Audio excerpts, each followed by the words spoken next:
Fox Sports. We are Baltimore. We are so. Welcome into the Friday Night Showdown presented to you by Kaiser Permanente. I'm Kelsey Wingert as we get you ready for Game 2 of the Braves versus the Marlins. The Braves in their final series of the season, and Giancarlo Stanton is sitting on home run number 59. Will we see history here tonight with home run number 60? Chip Caray and Joe Simpson have the call coming up on Fox Sports South next. Enjoy the game.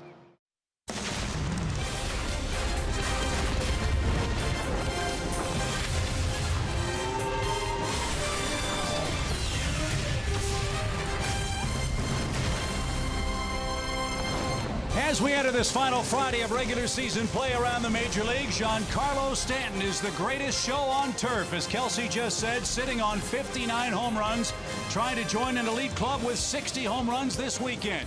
He'll get his next crack at the Braves in Game 2 tonight at Marlins Park. Hi again, friends. Chip and Joe. What a night for Giancarlo Stanton and the Marlins last night. Two more tape measure home runs for the slugging Miami right fielder.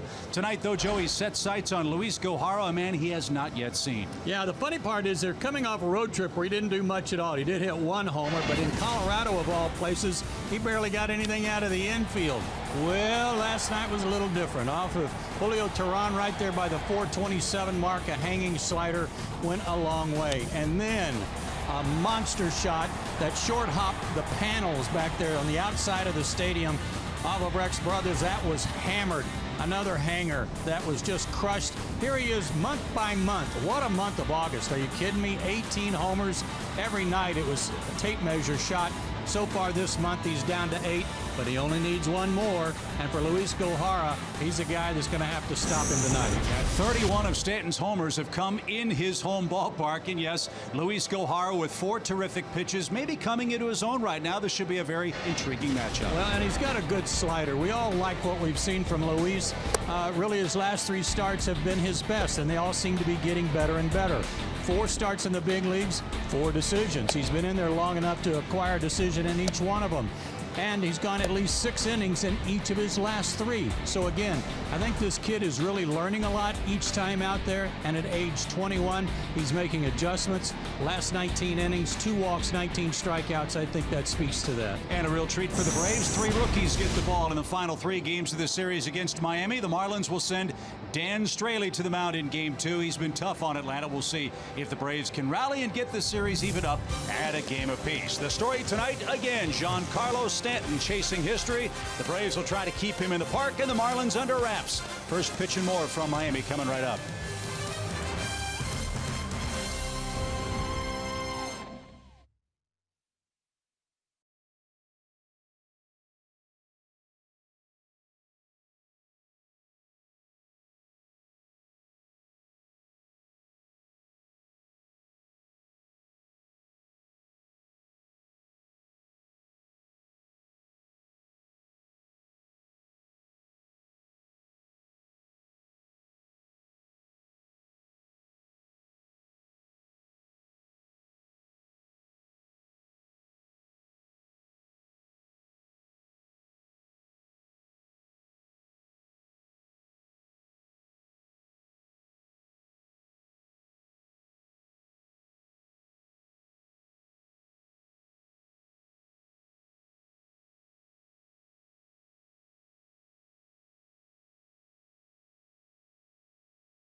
Atlanta Braves baseball is brought to you by your local Toyota dealer. Let's go places. And SunTrust.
There's a look at Dan Straley, the man on the hill for the Fish, making his 33rd and final start of his 2017 season. A double-digit winner for the Marlins, Joe, at 10-9 so far this year. Yeah, 28 years old, out of Redlands, California, 6'1", 220.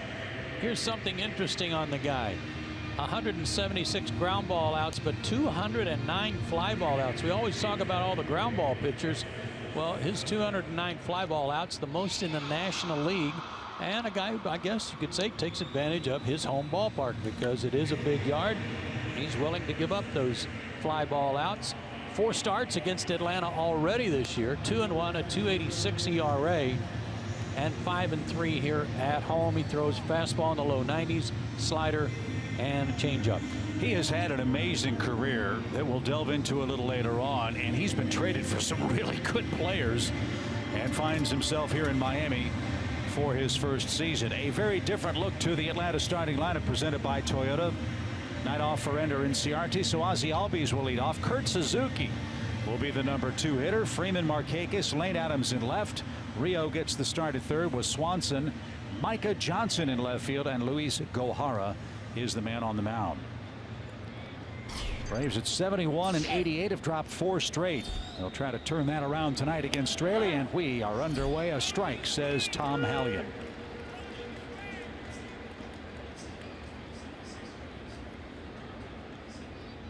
76 degrees inside as that ball is hammered deep to right field.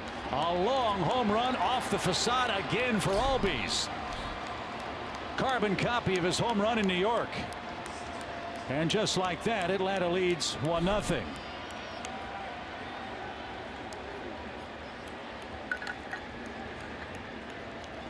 Don't mistake lack of height for lack of strength.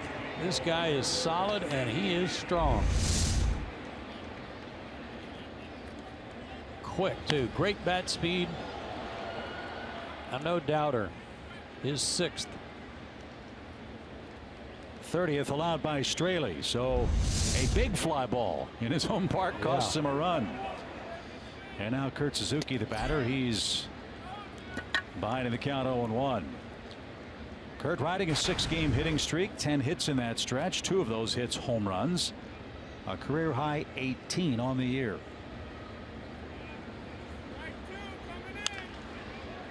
And that's pulled foul by Ron Washington. It's quickly 0-2. Kurt may have a little air sickness. He's not used to hitting this high in the order.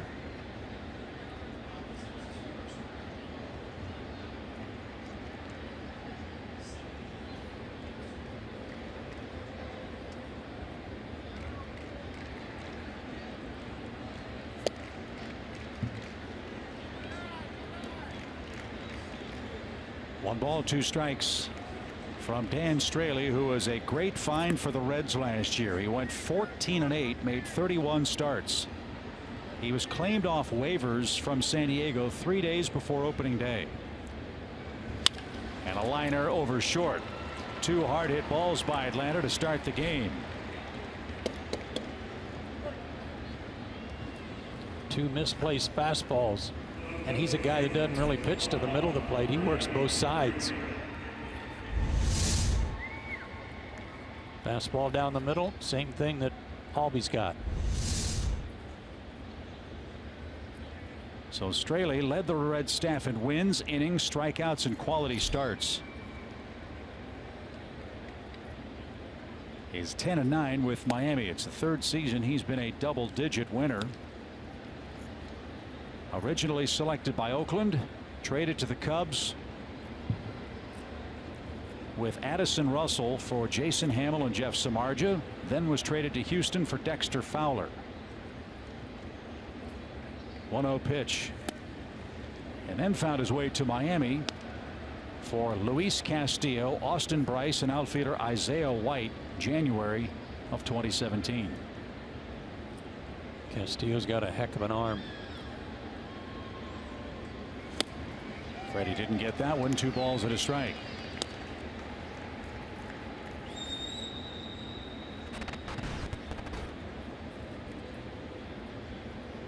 .28 homers for Freddie Freeman, sports a .400 on base percentage. Trying to do that in back-to-back seasons. Only Chipper Jones and Gary Sheffield have done it in consecutive years as Braves. Be cool if in the next 3 games Freddie could hit 2 out, reach the 30 home run mark again too. Considering all the time he missed, that would be an amazing accomplishment. 3 balls and a strike. And that's fouled off Real Muto, the Marlins catcher. Full count.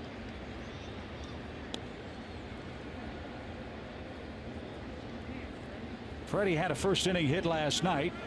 Hits were tough to come by for the Braves. Yesterday they were beaten 7-1 and out hit 13-3. Dylan Peters picked up his first major league win. Julio Teheran's last start of the season ended up a loss. Julio will head into 2018 with an 11-13 final mark this season.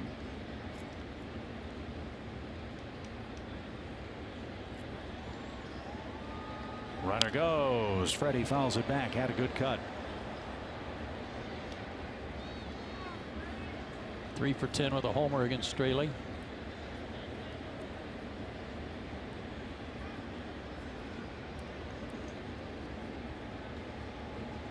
Braves trying to snap a 4-game losing streak. Won the first game on the road trip and that first game of a doubleheader Monday and have not won since. They lead tonight on an Albies leadoff homer, and Freddie slices that one out of play.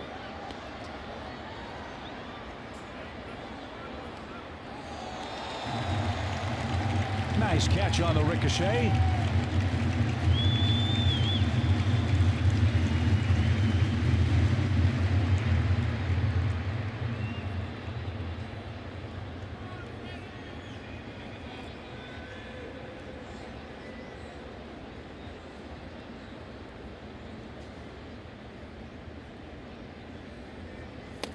And Freddie takes a walk, and Straley hasn't retired a hitter yet. And he's coming off an outstanding start on the road trip. Got a no decision against Arizona at their ballpark. 6 innings, he only gave up 1 run. He walked 3, and he struck out 9, which was a career high for 1 game.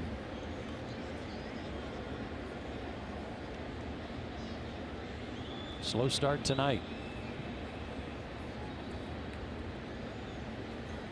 So 1 in, 2 on, nobody out. Nick Markakis the batter. Nick was 0 for 3 with a walk last night.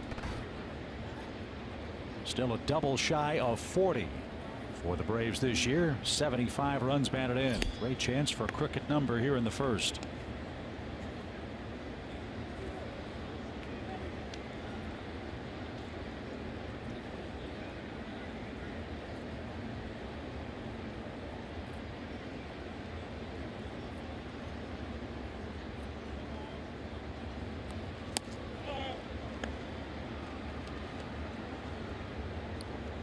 Two and 0.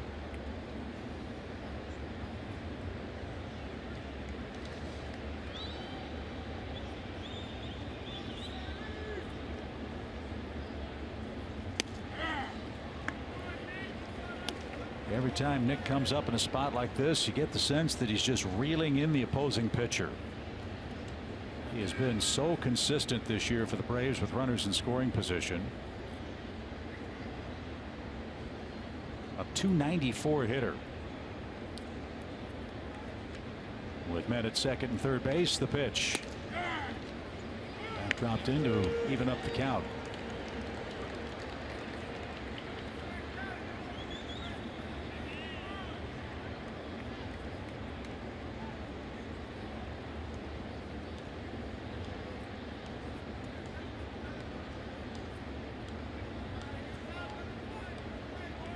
The 2-2 pitch is caught on and missed. Something off speed got Markakis to chase, and Straley has his first out.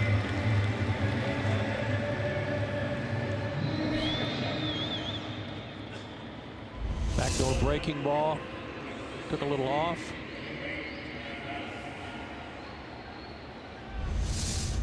Good comeback after falling behind 2-0.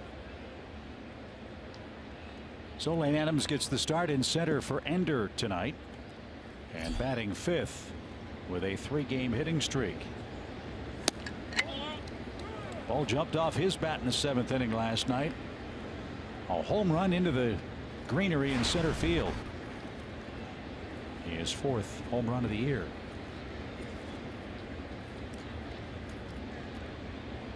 Lane can really run. Tough man to double up. 1-0 count. High fly ball hammered deep left field, at the track, at the wall. It's gone. A long 3-run homer.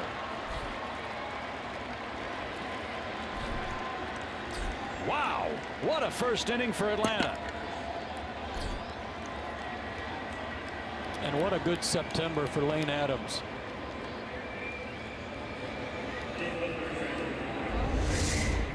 Long homer to center last night. Got his hips open, hands through on this one. And he could go into a trot on this one. 5 home runs for Adams, all of them in his last 80 at bats. And remember, he has not been getting a lot of regular playing time. A lot of pinch hit assignments for Adams. He's up to 20 RBIs. And the Braves ambush Straley and the Marlins and lead 4-0 here in the top of the first. And still only 1 out.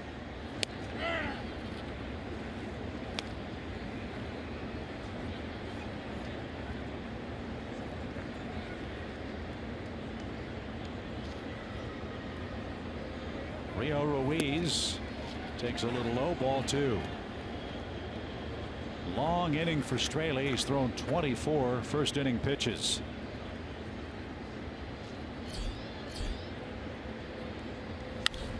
This one's lifted to the left. Tyler Moore on the run. Near that wall, foul ground, and can't get there in time.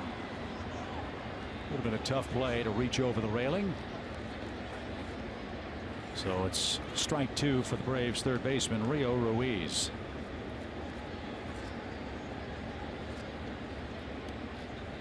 Australia had given up 85 runs on the year, 10 in the first inning.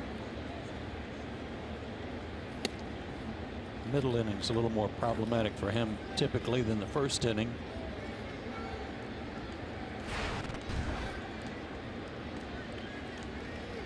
Two first inning homers for the Braves tonight. And Ruiz takes a walk. 2 homers, 2 walks for Straley in the opening inning.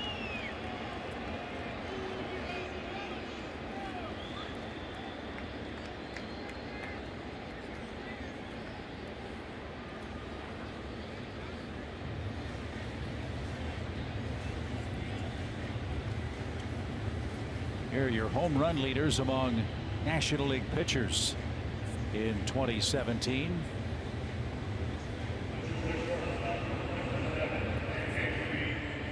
Well, we said fly balls were not a stranger to him, but in this ballpark, that's okay normally. Not tonight. Gave up 30 homers last year in Cincinnati. That's no surprise. John Lackey is the leader in that dubious category as Dansby hits one on the ground to short. Second base 1. And the turn at first in time for a double play. Dansby doubled up. But the Braves doubled their pleasure in the home run count in the first inning. Ozzie Albies with his first career leadoff home run got things started. A single, a walk, and then a Lane Adams blast to left gives Luis Gohara a 4-0 lead.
With a 4-0 lead in the first inning, that's the fate of Luis Gohara, who's chasing down his second win tonight.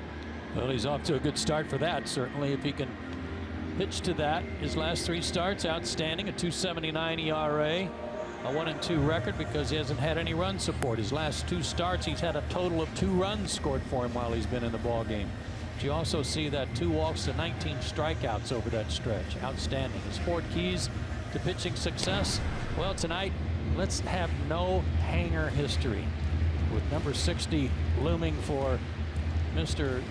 Giancarlo Stanton. Don't make it a hanger if he gets one, and leave him smiling. He's already impressed everybody with his work as a 21-year-old here in his first 4 starts. So going into the offseason, his last start, have a good one.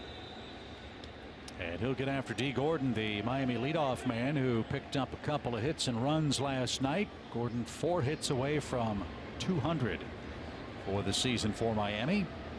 And batting .306. First one from Luis is upstairs.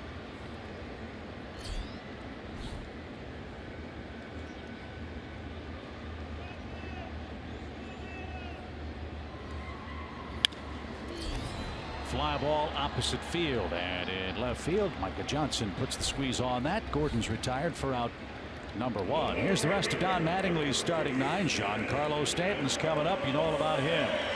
Ozuna, Realmuto, and Bohr also big time home run hitters. Anderson, Moore, Rojas, and Straley the bottom part of the order. And here's Giancarlo Stanton's first crack at 60 homers tonight.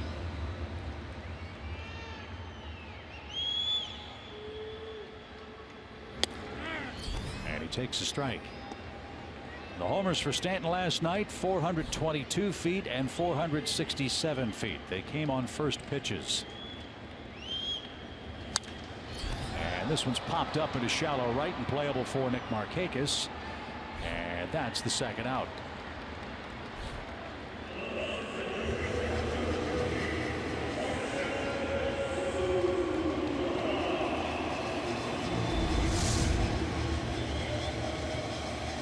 Fastballs. That back foot was already kind of moving back on Stanton as that pitch was being delivered. I don't know if it slipped or not. 98 on the first pitch.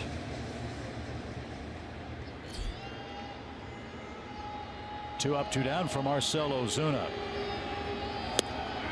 Lost in all the attention that Giancarlo Stanton has earned. Ozuna's a 36 homer, 119 RBI man. And also hitting over 300. Yeah, higher average. And that just missed. 1 ball, 1 strike. Blistering fastball so far. Keeping it down.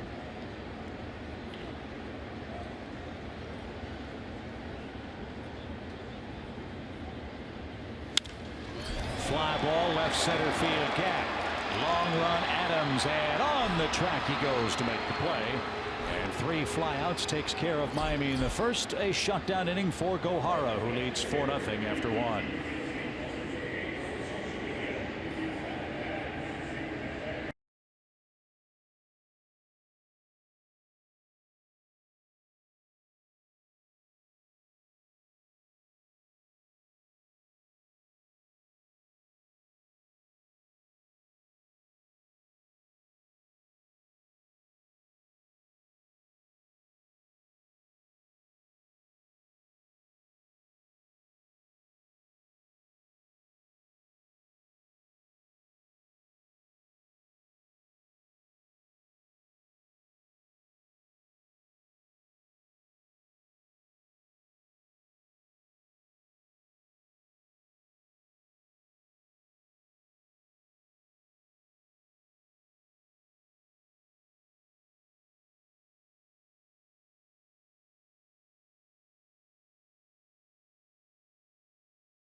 Atlanta Braves baseball is brought to you by Xfinity.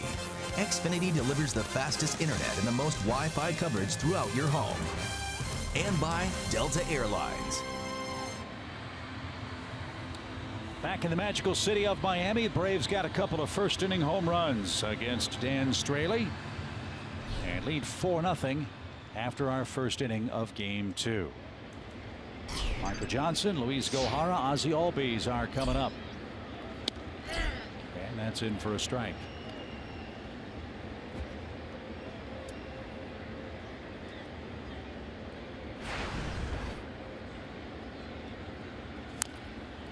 And that's fouled away by Micah. It's 0-2.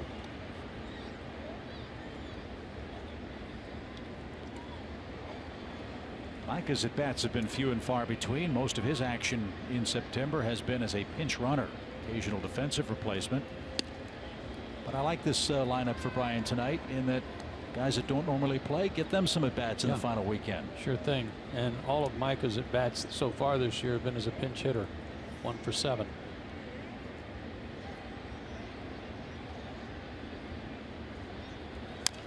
Defensive swing and a one-hopper back to the mound, and there's the first out.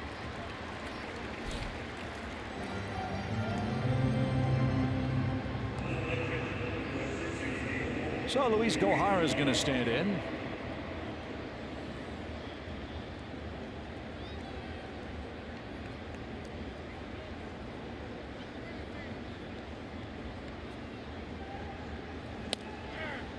And Straley pumps over a strike.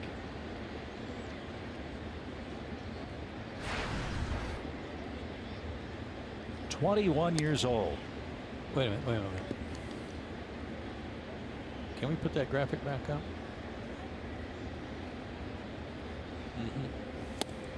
That all seems to be fairly accurate. Keyword being fairly? Well, I should say most all of that would be accurate. That's what the media guide says. All of it. A swing and a miss. There's Straley's second strikeout, 2 outs. And back to the top. And Ozzie Albies, who hit a homer off the out-of-town scoreboard sign right in front of the second deck to get things started.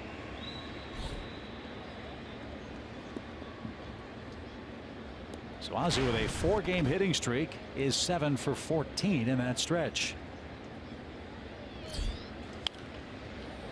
And out of play, strike 1.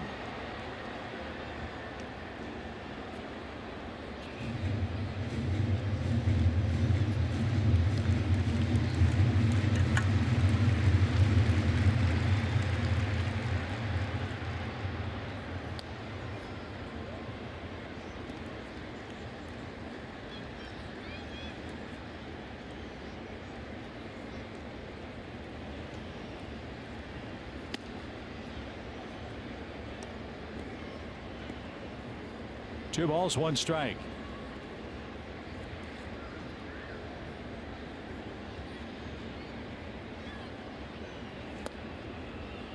Ozzie has been very impressive since he was called up 1st of August. He has shown terrific baseball instincts and baseball smarts beyond his experience at this level. And he's got another hit.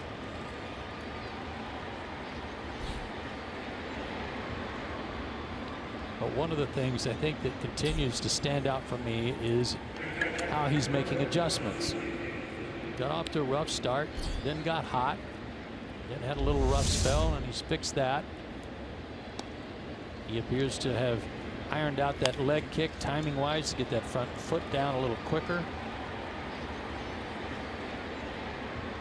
And you got to like his energy and the way he plays the game.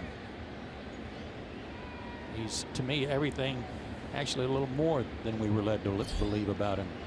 Tonight's his 55th big league game, and in those 55 games, Joe, he now has 15 multi-hit games. How many total hits? Total hits for Mr. Albies is, with his 2 tonight, 59. And of those 59 hits, 19 extra base hits. That's outstanding.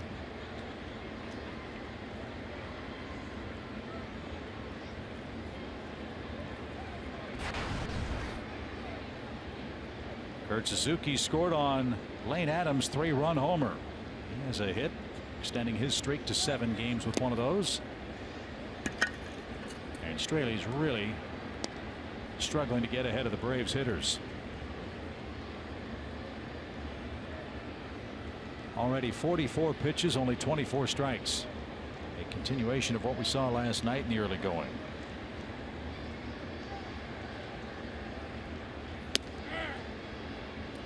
Three and one.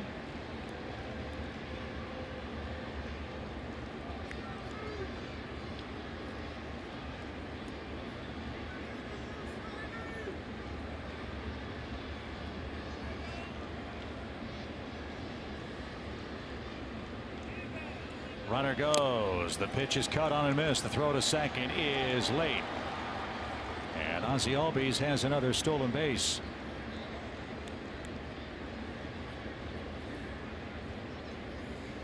And it's his 8th. And there's another item he might want to work on this winter. Going in feet first. D. Gordon all set with that left knee to put it down right down on his hand to keep him from getting into the bag. Ozzie's stolen a base now in 4 of his last 5 games. As that one's popped out of play for a full count for Kurt Suzuki.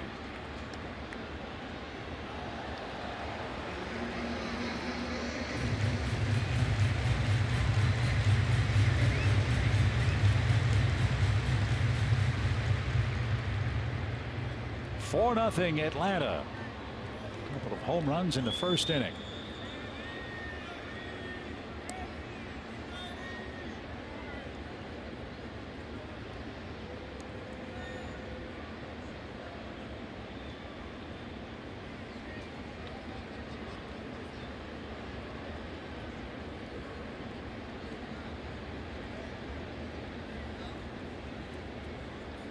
Straley and Real Muto can't get together on the sign or the strategy here.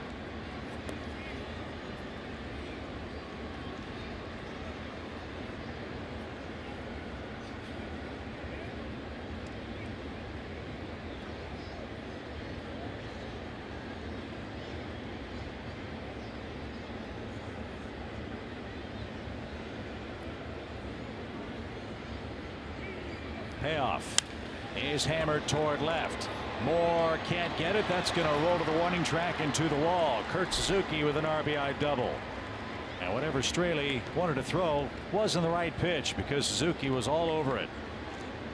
His 48th RBI. It's a 5-0 Atlanta lead. And he likes batting second. He's 2 for 2 tonight in that spot. Breaking ball.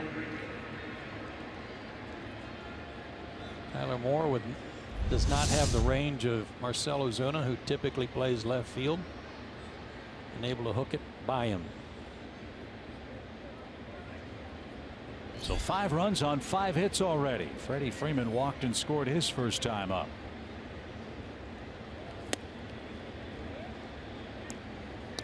Ball 1.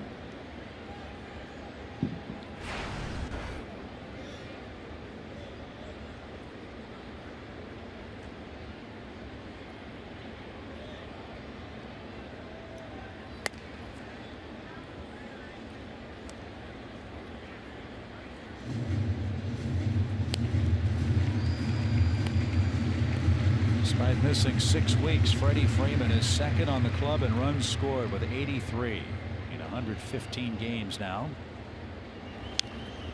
Had a good rip there. 2 balls and a strike. And a good pitch to hit too.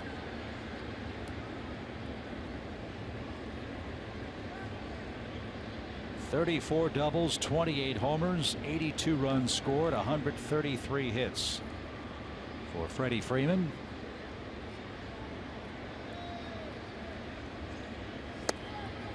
And now 3-1 again. The Marlins bullpen has somebody playing catch already.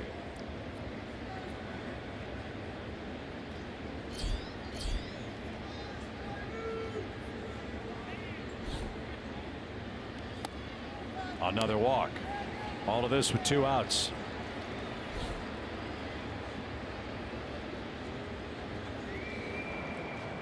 And yet another visit. Justin Nicolino begins to loosen up. He walked 3 in that last start against Arizona, walked 4 in the start before that against the Mets, but only gave up 1 run.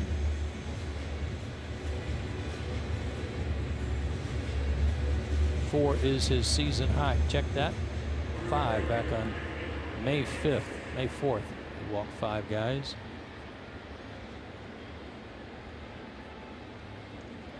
Walked 5 another time back in April.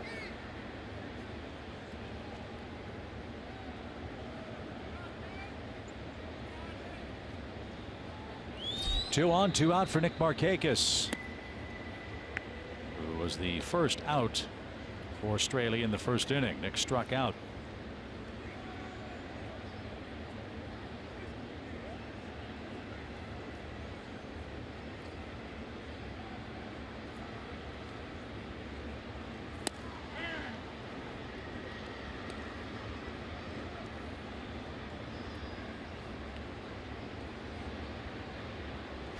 So far, he has saved his best pitches for Nick.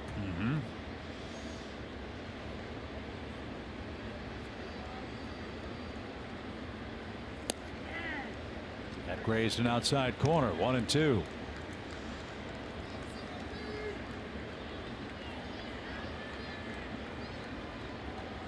Braves a whole lot friskier tonight in game 2 than they were last night after a 3:30 a.m. arrival after our series ended in New York yesterday here in Miami. Good night's sleep. Looks like it's done the offense good. 5 runs on 5 hits already. That's a little low. 2-2.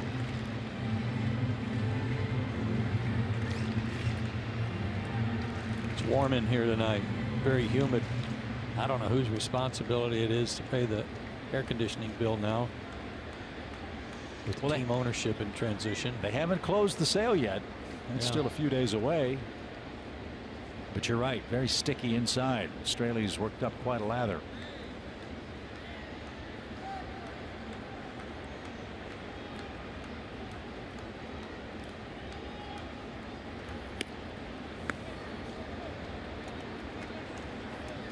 And he may not be long for this game.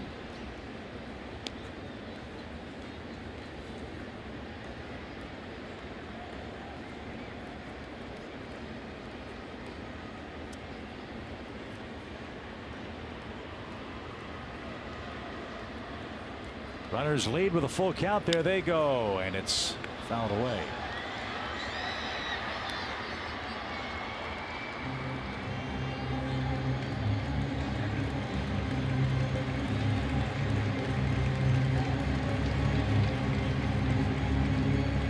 Braves can win the last 3 games of this series in Miami. They could finish September with a 15-15 record.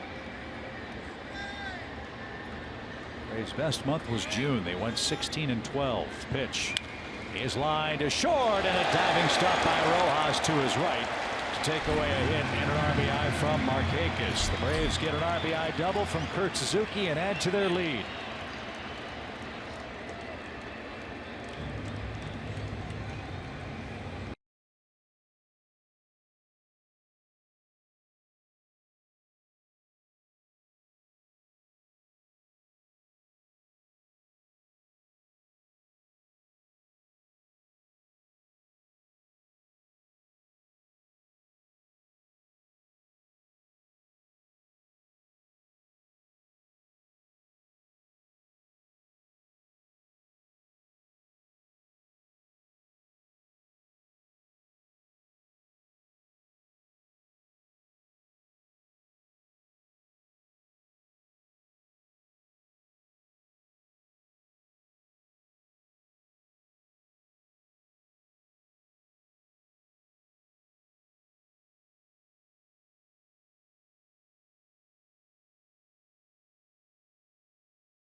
Luis Guijarro back out on the mound for the Braves after a 3-up, 3-down first inning, and he's not just a mid to upper 90s fastball. He is a very smart 21-year-old as well. He speaks 4 languages. So his first language was Portuguese because he is from Brazil, and he also grew up learning Japanese because his father is Japanese, and he played professional baseball over there for 12 years. Gohara is also fluent in English. He learned that when he was 7 or 8. And in 2013, he decided to learn Spanish, and he told me that he just learned for baseball because he wanted to be able to talk to his teammates. So Chip and Joe, very intelligent guy and a very good pitcher.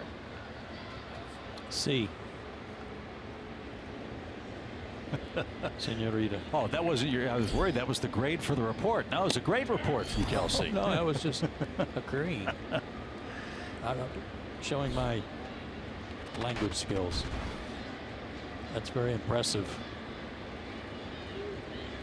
JT Realmuto, the cleanup man tonight, the Marlins catcher, and that's taken down low. So English, Spanish, Portuguese, and Japanese. The language is spoken by Gohara. There is a huge Japanese population in Brazil, in Sao Paulo, I believe. Does that make sense? The 1-1 pitch is out of play, foul, and into the vacant upper deck here at Marlins Park. That breaking ball that almost hit Realmuto in the foot, I think, is the first one he's thrown. He just was mostly pumping fastballs in the first inning.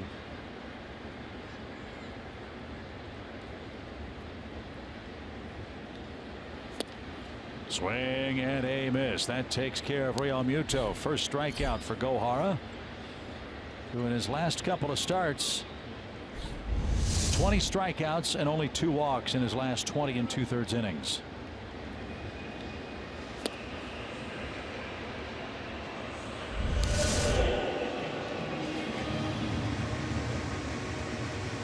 So now a lefty-lefty matchup with Justin Bour, the big Miami first baseman. He swings the first one. Ground ball to Freddie Freeman. That'll help. Quickly 2 outs. Yeah, if I'm a lefty, I don't want to get the 2 strikes against Gohara. No, sir. No, sir. First one that you can reach and put wood on, that's the one you try to put in play. And this is Brian Anderson, the young Miami third baseman, who's got hits in 14 of his first 18 big league starts. Picked up the first of his 7 major league RBIs against the Braves back in Atlanta.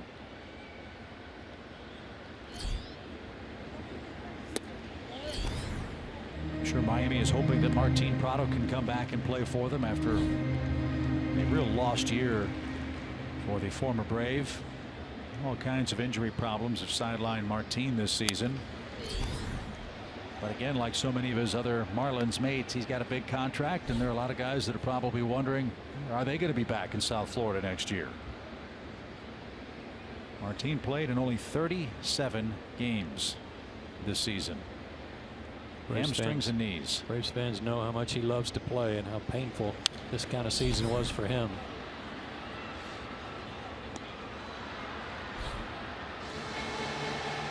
But we've seen him take batting practice during this series.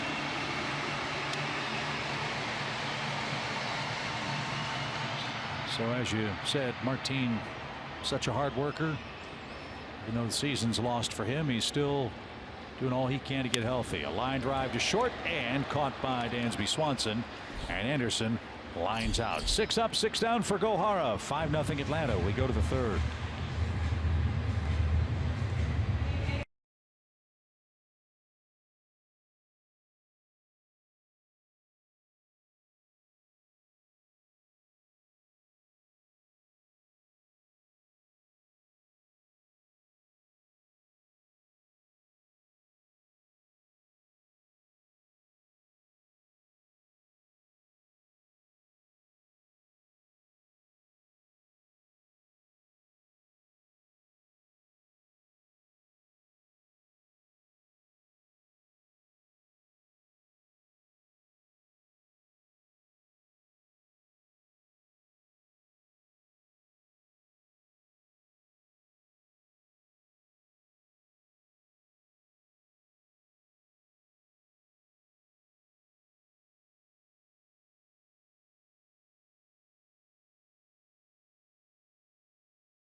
Braves and Marlins, presented by Kaiser Permanente. So far, so very good for the Braves. Luis Gohara has retired all 6 Marlins. The Braves have jumped all over Dan Straley for 5 runs in the first 2 innings. 3 of them came on this swing in the first inning from Lane Adams. Fastball inside, cleared out the front hip, got his hands to it, and hit it over their bullpen. Actually hit it over the Braves bullpen. Crushed it. Well, Straley's had to throw a ton of pitches. You see 61 of them now as his 3rd inning gets started. Gohara, by comparison, has thrown just 16 to get his first 6 outs. So advantage Atlanta, which leads 5-0.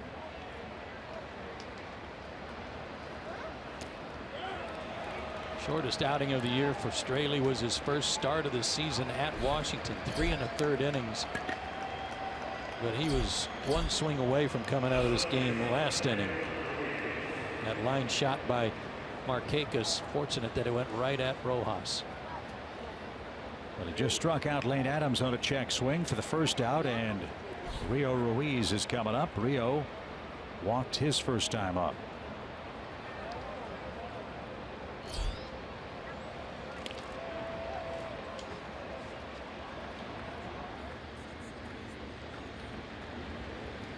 This has been a 20-homer season for Rio Ruiz. 16 of them at AAA, 4 with the Braves.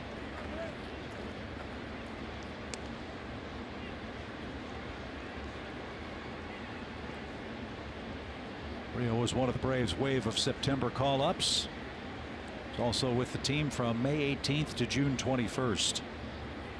And that's up and away. 2 balls and a strike.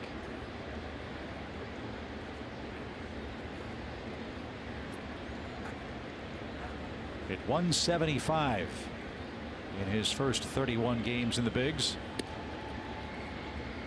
Much better contact, a little more power the second time around. As he said when he got called up, all of a sudden Gwinnett started hitting home runs and driving the ball, and that's carried over to a certain degree here. And he takes another walk. Straley has very little command tonight. That wasn't anywhere close to home plate, the last 3.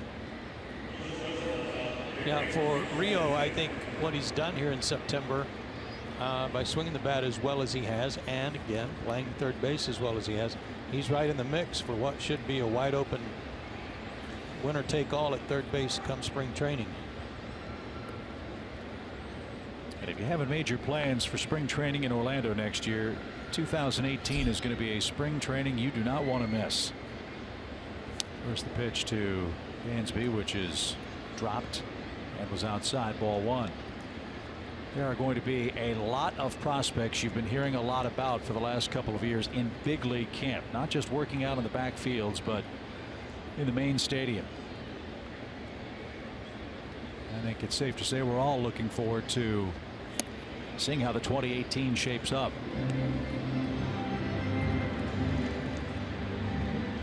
Is it just me, or does it look like Straley's already done? Like he's just getting his sign and throwing the ball.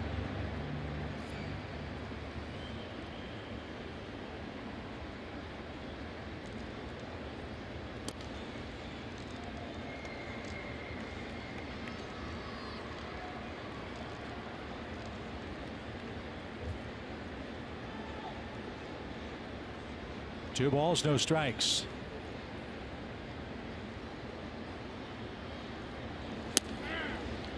Slider of beauty, 2-1.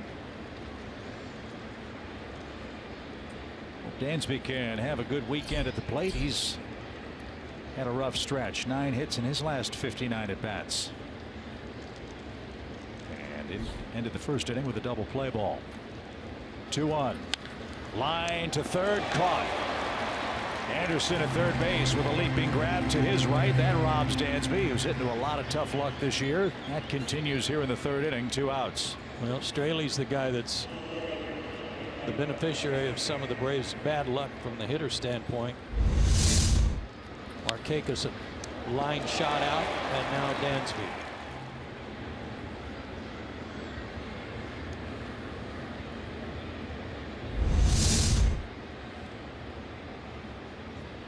Micah Johnson bounced back to the mound to lead off the Braves second. So he's 0 for 1.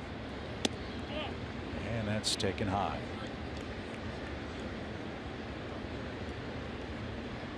Our final regular season Friday from Miami tonight.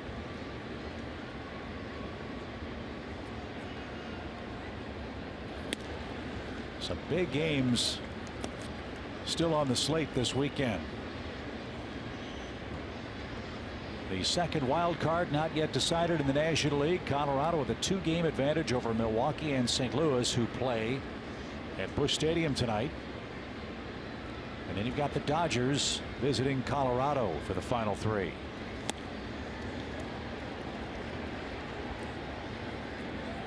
Chase Anderson and John Gant are the pitchers in St. Louis. Gant, the former Brave. And Hyun-Jin Ryu against Chad Bettis at Coors Field tonight.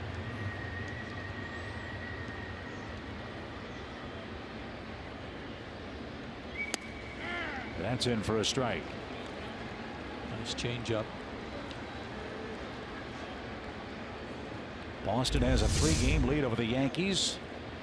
Their magic number to clinch the East is 1. And now the 2-2 pitch to Johnson is lifted into left field, a base hit. So the Braves will clear the pitcher, Gohara. He'll come up with 2 on and 2 out again. Nice job there by Micah. That had looked like the likes of Ender Inciarte just serve one into left field.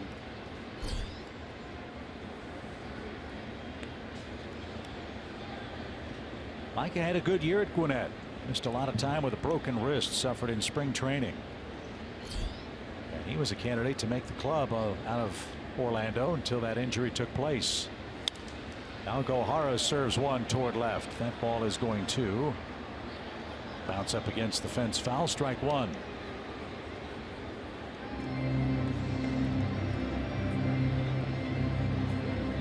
Yeah, that note on Kelsey with Gohara and his understanding of the Japanese language. Brazil has approximately 1.5 million folks of Japanese descent, the largest concentration of Japanese outside of Japan, which I didn't know. Me neither. Swing and a miss. No balls, 2 strikes.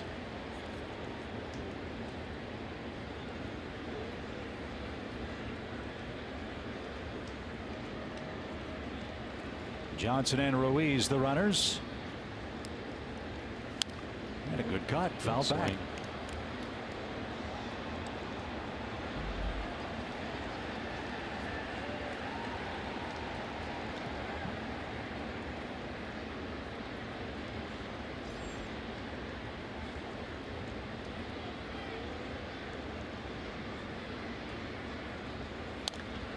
That's hit to first. Tricky hop, but Bohr plays it off his chest and takes it to the bag to retire the side. Braves get another hit, 2 more base runners, and we head to the bottom of the 3rd inning, 5-0 Atlanta.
Time for our deeper coverage of baseball presented by T-Mobile, and 3 news stories today, Joe. A couple of them really surprising. Yeah, I don't get the Pete Mackanin thing. Everybody bragged on what a great job he had done this year and the patience he had shown for this ball club and with what they've got coming up next year and everything. A lot of people talking about the Phillies being much improved, but he's been promoted, I guess, to special assistant to the GM.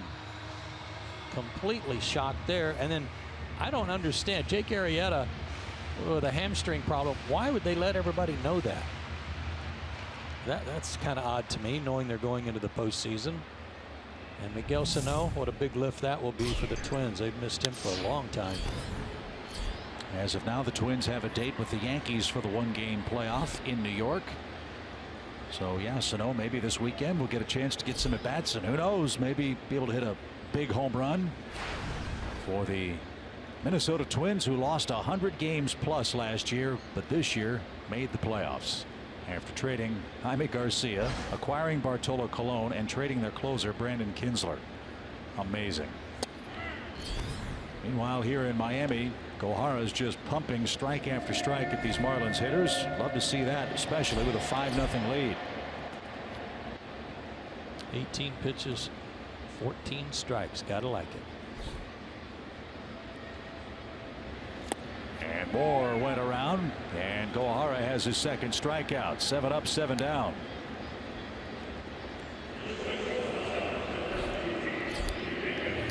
Yeah, you're right about Pete Mackanin. The Phillies are 35-37 since the All-Star break. They didn't have Rhys Hoskins for most of the year. He's come up and has turned into one of the real pleasant surprises for their team. And they just gave Mackanin a contract extension on May the 11th. So that's really odd timing. For Matt Klentak and Andy MacPhail, the brain trust in Philadelphia.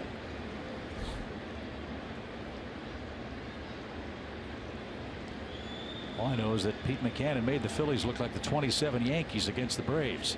Well, really, like you said, the whole second half, nobody really wanted to play him. No.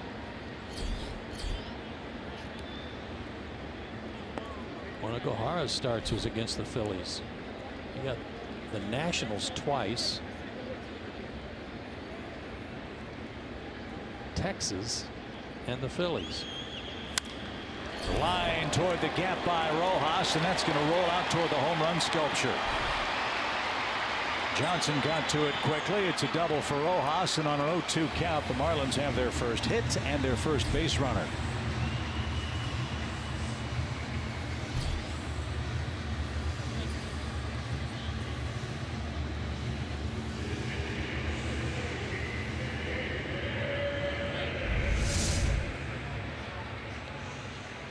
Pounded another fastball in there, but Rojas got it. Good hustle by Johnson to get over there and hold him to a double.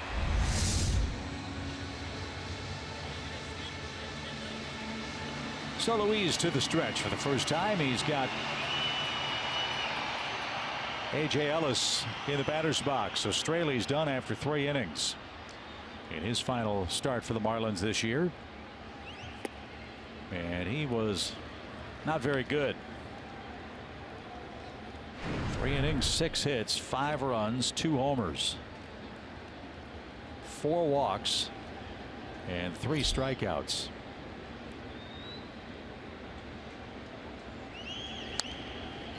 And Ellis shoots one out of play at 97 miles an hour, 1-1.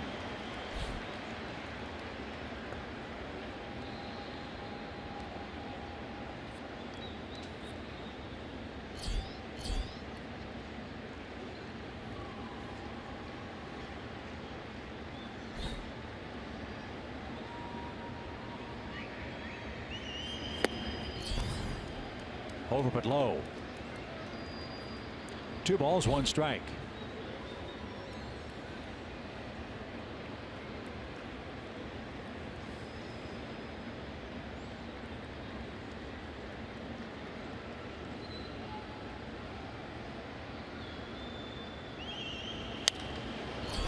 In the air, shallow right. Plenty of room for Nick Markakis, and no advance for Rojas. Ellis pops out. 2 outs, top of the order, D. Gordon.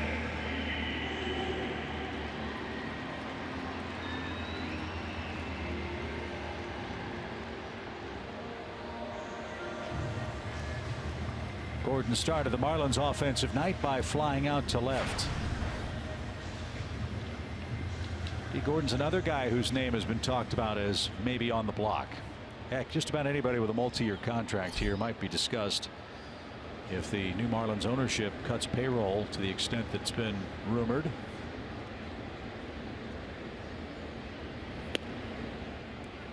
Gordon, a nice comeback year after he was suspended 80 games last season. On the cusp of another 200 hit year for Miami. Second to Billy Hamilton in stolen bases. 4th in the league in runs. 3rd in the league in hits.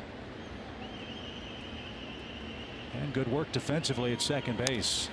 Swinging bunt back to the mound. Gohara's got it, and that's the inning. Luis gives up a hit, nothing else. Marlins strand their first base runner. Top of the order's coming up for Atlanta, already leading 5-0, and they've already chased Marlins starter Dan Straley.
Swag through the Coors Light XP app. Earn points by entering codes from specially marked 12 packs of Coors Light, playing trivia, or posting on Instagram with the hashtag Coors Light XP Rewards. The Coors Light XP app is available on Android and iOS. Braves have chased Dan Straley. Now they'll take aim at Justin Nicolino, a young left-hander out of Orlando, Florida. Part of that gigantic 12-player trade that the Marlins and Blue Jays completed back in November of 2012. He's got some great numbers against Atlanta too. He's been in 7 games against the Braves, 4 starts in his career, 3-0 with a 1.71 ERA. Low 90s fastball, good changeup, and you just saw a good curveball too. A starter and now a reliever for Miami. This is his 11th relief appearance this season. And frankly, I'm kind of surprised, Joe, with the Marlins so desperate for starting pitching. Not only has he not stayed in rotation, he hasn't even stayed with the major league club this year. Wouldn't you think in a season like this they'd roll him out there and see if he can figure it out as a starter? I would have thought so long about the 1st of September. Remember, they got on a real roll, got within about 4 or 5 games of the Nationals at one point, and then went south. Whatever happened, they cooled off and got ice cold, and they were still trying to hang in there. Fly ball by Ozzie to right that Stanton's going to catch. Yeah, at one point the Marlins lost 10 of 11 games after getting to 3 games over 500. And what happened to the Marlins? Well, they ran into the Nationals in 2 series and got swept twice. Then they came to Atlanta and lost 3 out of 4 and were walked off in 3 of those games. So last time we saw the Marlins in mid-September, they were just about gassed. They had played so well leading up to those last 30 games. Kurt Suzuki's 2 for 2, batting second tonight. And that's upstairs. Look, it's no secret. We talked about it last night. Marlins have a real potent offensive club. They don't have enough pitching. So whether they have enough on their farm, or do they have enough to offer in trade, I think is going to be a very intriguing question going into this offseason. That's into center. Ozuna's played there before and puts that away. 2 outs for Nicolino, and Freddie Freeman's coming up. He's walked twice. And I would think, Joe, this would be a very attractive place to come play. Economically, no state income tax. That's a big consideration for a pitcher. Big ballpark, and as I said, an offense that is pretty fearsome. And you know you're going to play every night.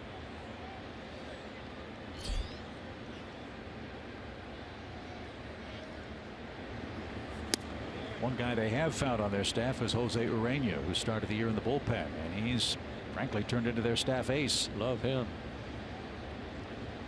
Got to figure out what's up with Wei Yin Chen, who keeps having arm issues. Signed him from Baltimore to a 4-year deal. And some bad luck in that Edinson Volquez, the first year of his 2-year deal, is going to have another Tommy John surgery and is probably lost for almost all of next season 2.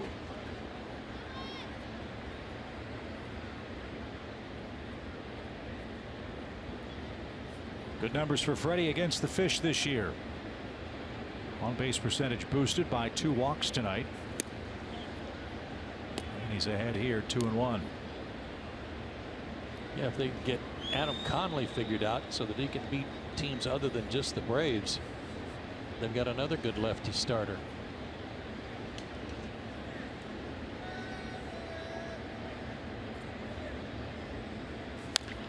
Bouncing ball to Bohr, race to the bag, and Nicolino wins it, and he restores some order by getting the Braves in order in the top of the 4th inning. 5-0 Atlanta. Giancarlo Stanton leads off next.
Nine home runs, goes to work here in the 4th inning. He popped out to right in his first at bat.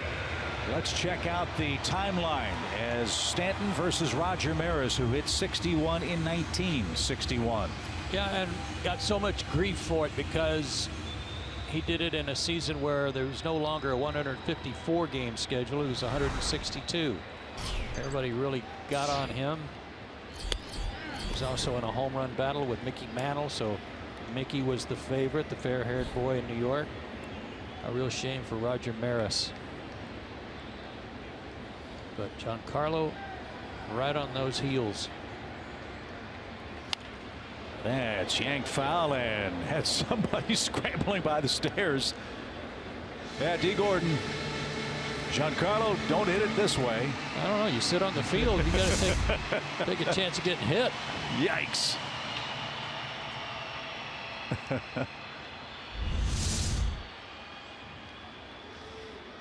Oh, and 2. And that missed inside.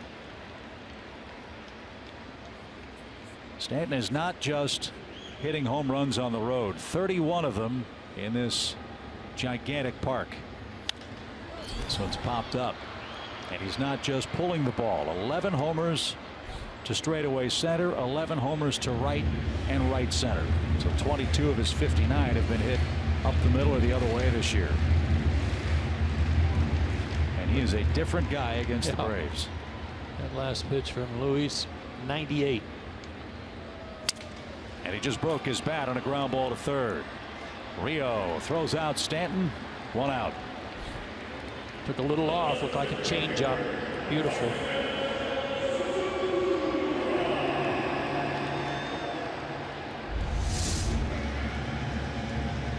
Nice changeup.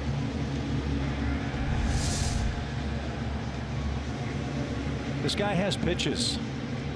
Certainly velocity, but he can pitch. And the most exciting thing again of late, just 2 walks in his last 22+ innings. Ozuna takes outside. Ball 1.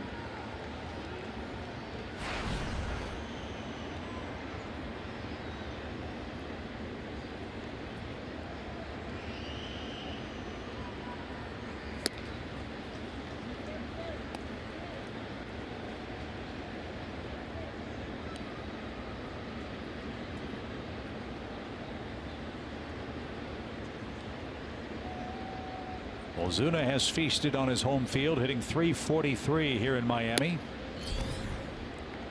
And he just took a 97-mile-an-hour fastball too high. Remember, Barry Bonds was the hitting coach here last year, and of all the Marlins hitting pupils, perhaps it was Ozuna who benefited the most. And he just took 4 out of the zone for a 1-out walk.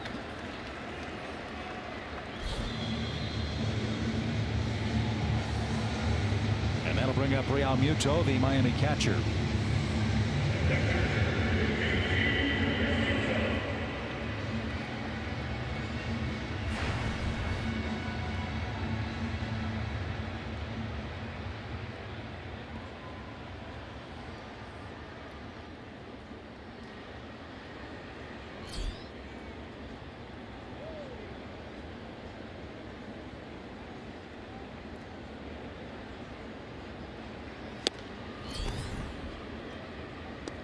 Still doing it primarily with fastballs. Sitting 97, a few 98s. And why not? The only one that's really been hit hard was the fly out by Ozuna in the first.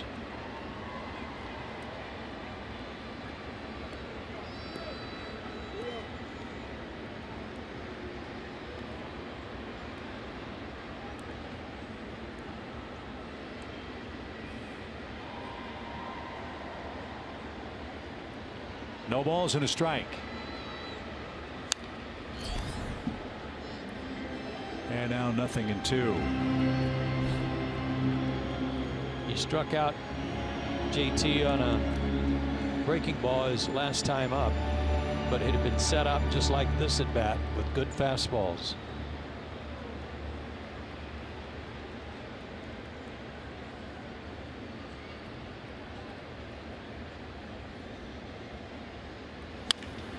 Line to third. He hung it. Real Muto hit it, but Rio was in the right place at the right time to spear it. 2 outs. Well, the line drive outs are almost even. But you're right. He left this one up in the zone. And Real Muto smoked it.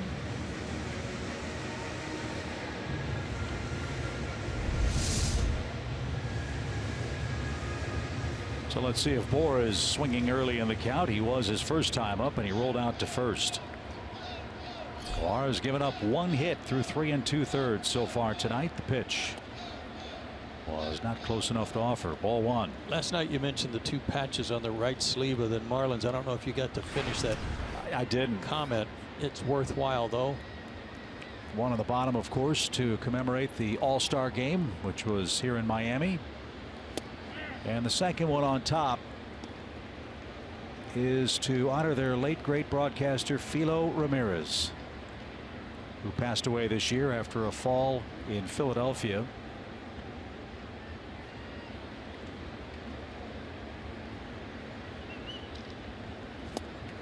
Swing and a miss by Bohr. Nice. Something off again. Yeah, they'll miss Philo around here. He's just a staple in the Miami area. Very popular. And with the Marlins since day one. One of 2 Hall of Famers that grace the broadcast booths here in Miami. Dave Van Hort on the English side, Philo on the Spanish side. And we do indeed miss Philo Ramirez in Miami. 5-0. We're through 4.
The 5th inning. Chip, Joe, and Kelsey with you from Marlins Park. Atlanta trying to even up the series at a game apiece. Win number 11 head-to-head with Fighting Fish. Nick Markakis, Lane Adams, and Rio Ruiz are up against Justin Nicolino, who starts his 2nd inning in relief. And that's in for a strike. Haven't had a chance to hear Tom Hallion's patented strike 3 call tonight. No called thirds yet. Feel kind of shortchanged. Let's hope we see some of them in the 5th.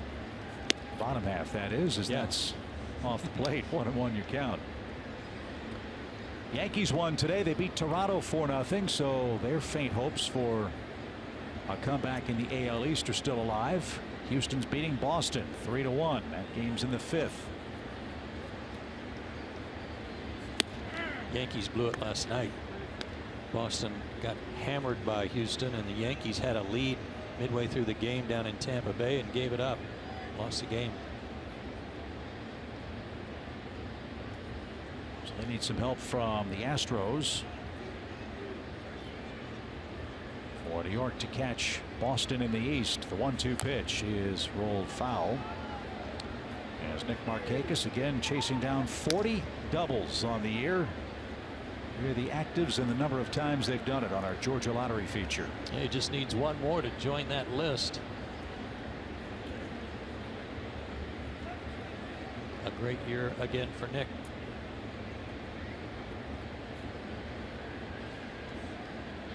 ball, 2 strikes. In that Yankees game, one more note, Masahiro Tanaka, 15 strikeouts over 7 innings today. Whoa. So that's real good news for the Yankees, who are still alive in the East. The 2-2 pitch is a little low, full count.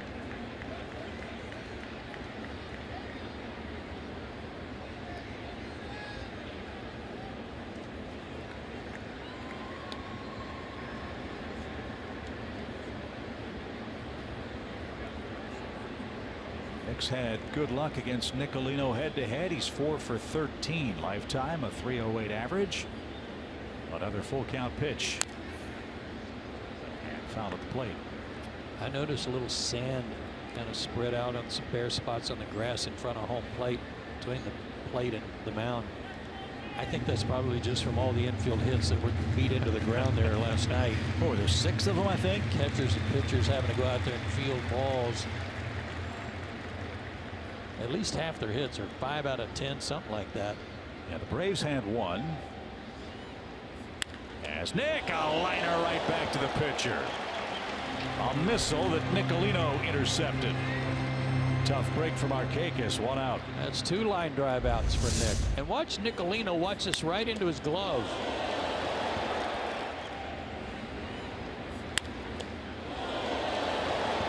It's pretty good tracking.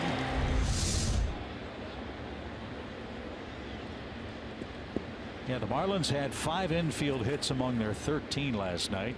One of the Braves' 3 was an infield dribbler.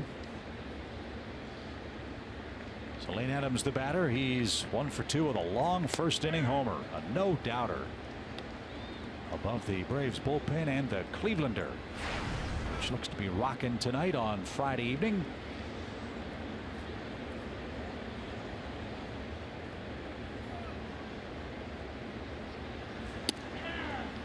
Right there, a strike.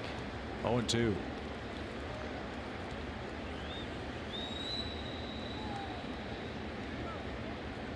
Four Atlanta runs in the first, 1 in the second off of Dan Straley, who lasted but 3 tonight.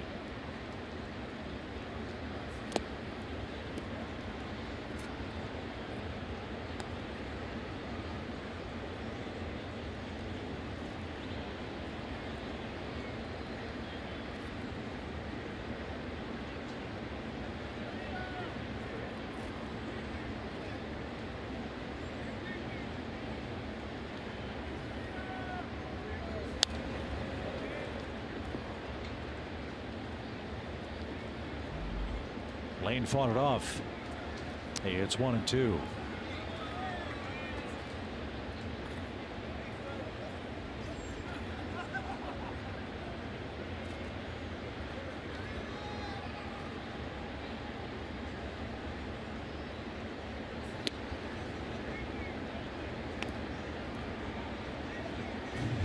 Let's see if Nicolino tries the outside corner here after pushing Lane off the plate. He's got that good hook too, that he could just bounce up there like he did last time and get Lane to offer.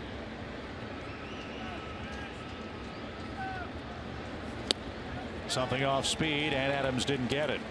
So he strikes out for the second time. 5 up, 5 down for Nicolino. 2 outs. And Rio Ruiz, the hitter, he's walked twice.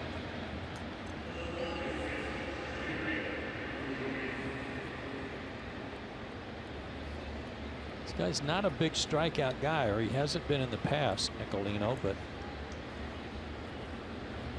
he's got stuff to do that, and pretty good command.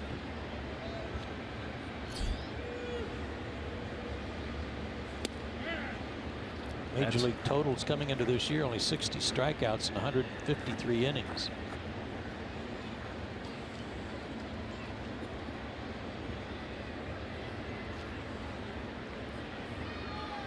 Nothing in 1. And nothing in 2.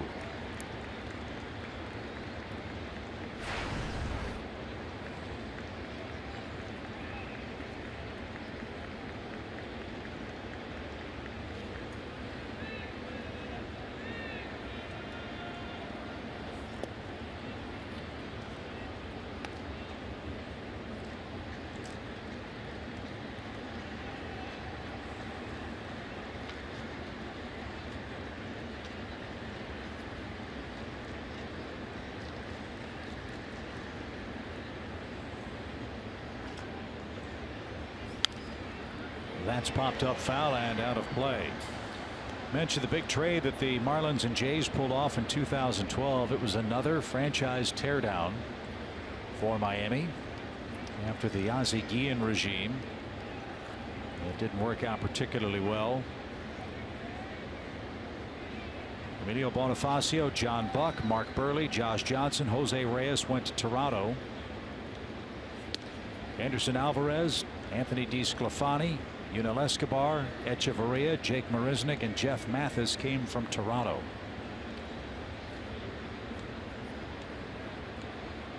And Mr. Nicolino, originally a second-round pick by the Blue Jays. The 2-2 pitch. Just missed upstairs. A double clutch by Real Muto. He thought he had Ruiz struck out. That was an opportunity for a ring up.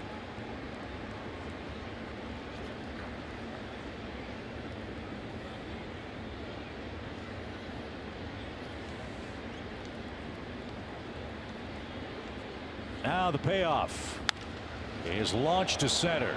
Ozuna drifting back will have plenty of room. That's the biggest part of the ballpark out there by the Bermuda Triangle. And Nicolino's retired all 6 Braves he's been assigned. 5-0 Atlanta, middle of the 5th in Miami.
Australia with 5 runs in the first 2 innings, and Luis Gohara has made that stand through 4 shutout frames himself.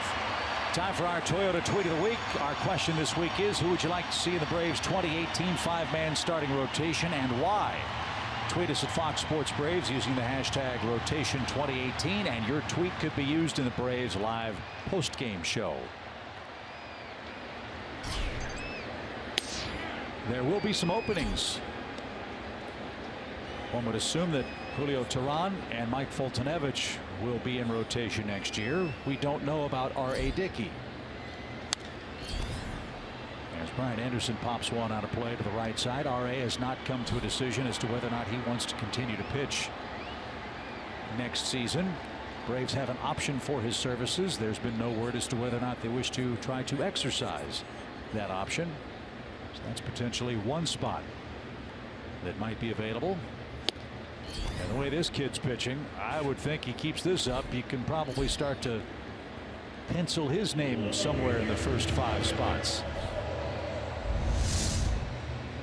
Fastball again. They can't catch up.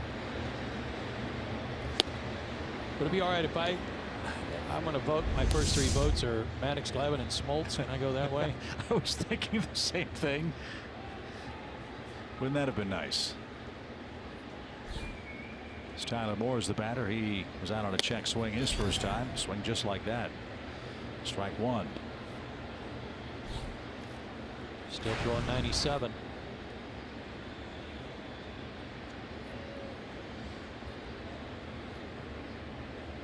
One of his keys was leave him smiling. think he's doing that so far.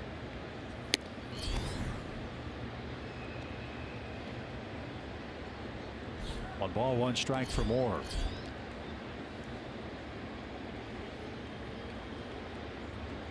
The thing I love about this kid's velocity, it looks so effortless. When he uses his lower half so well too. You see, we've talked about that little dip in his back knee, akin to, but not exactly like a drop and drive type pitcher. But he sure uses those legs to push off the rubber. 98 at the belt and called a strike.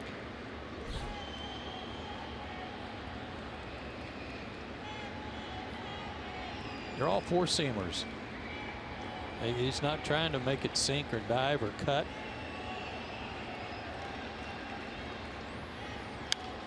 Popped up. And Freddie Freeman at first has a track on that one, and he's got it. 2 outs. Well, that's just so smart. We talk a lot about pitchers nibbling, giving hitters too much credit. As you said, throw your fastball until they prove they can catch up to it. Especially when it's 5-0. Yeah. That's what he's doing. And you can see on the faces of these Marlins who are standing in there, they're not really all that excited about taking their cuts. And in their defense, they've never seen him before. They haven't seen the ball come out of his hand. They don't know what kind of breaking ball he has. They're rapidly learning. Here's the Marlin with the only Miami hit. Rojas doubled on an 0-2 pitch back in the 3rd inning, and he was stranded.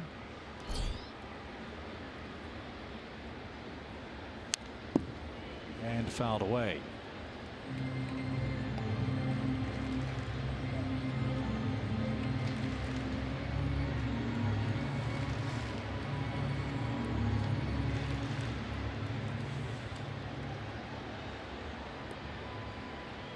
The start reminiscent of Luis's outing September 13th in Washington, where he gave up 1 earned run in 6 innings and no walks against the Nationals. 71 pitches in those 6th inning is what is so similar tonight. Very economical. And 55 total pitches. And a chance to finish off Rojas here and send us to the 6th.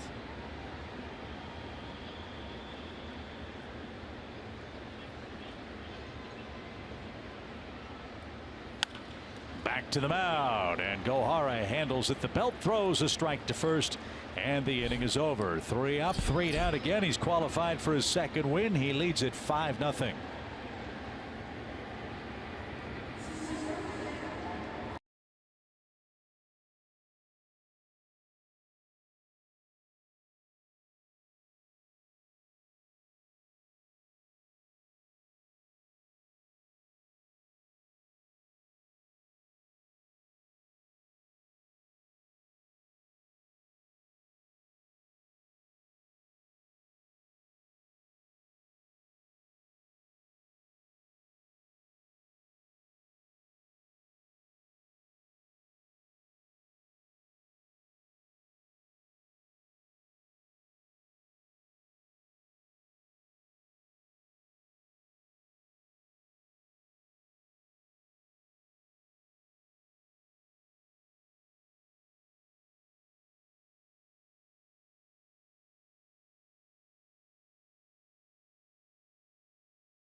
way to catch the Red Sox.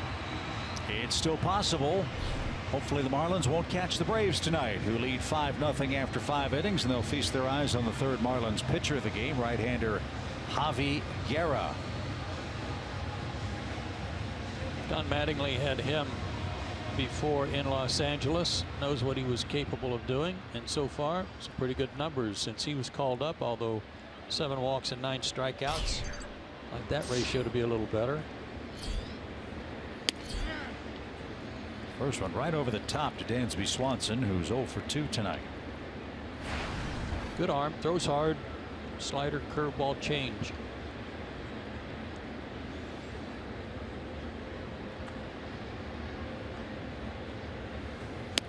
A little high, evens it up. Remember when Chipper won the MVP, and in large part because of the damage he was inflicting on the Mets that last month of the season, almost single-handedly doing it.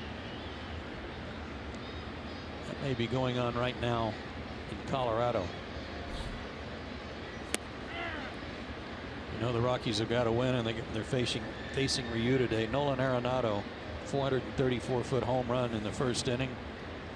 Mark Reynolds, 2-run homer in the first inning. 3-0 Rocks. Wow.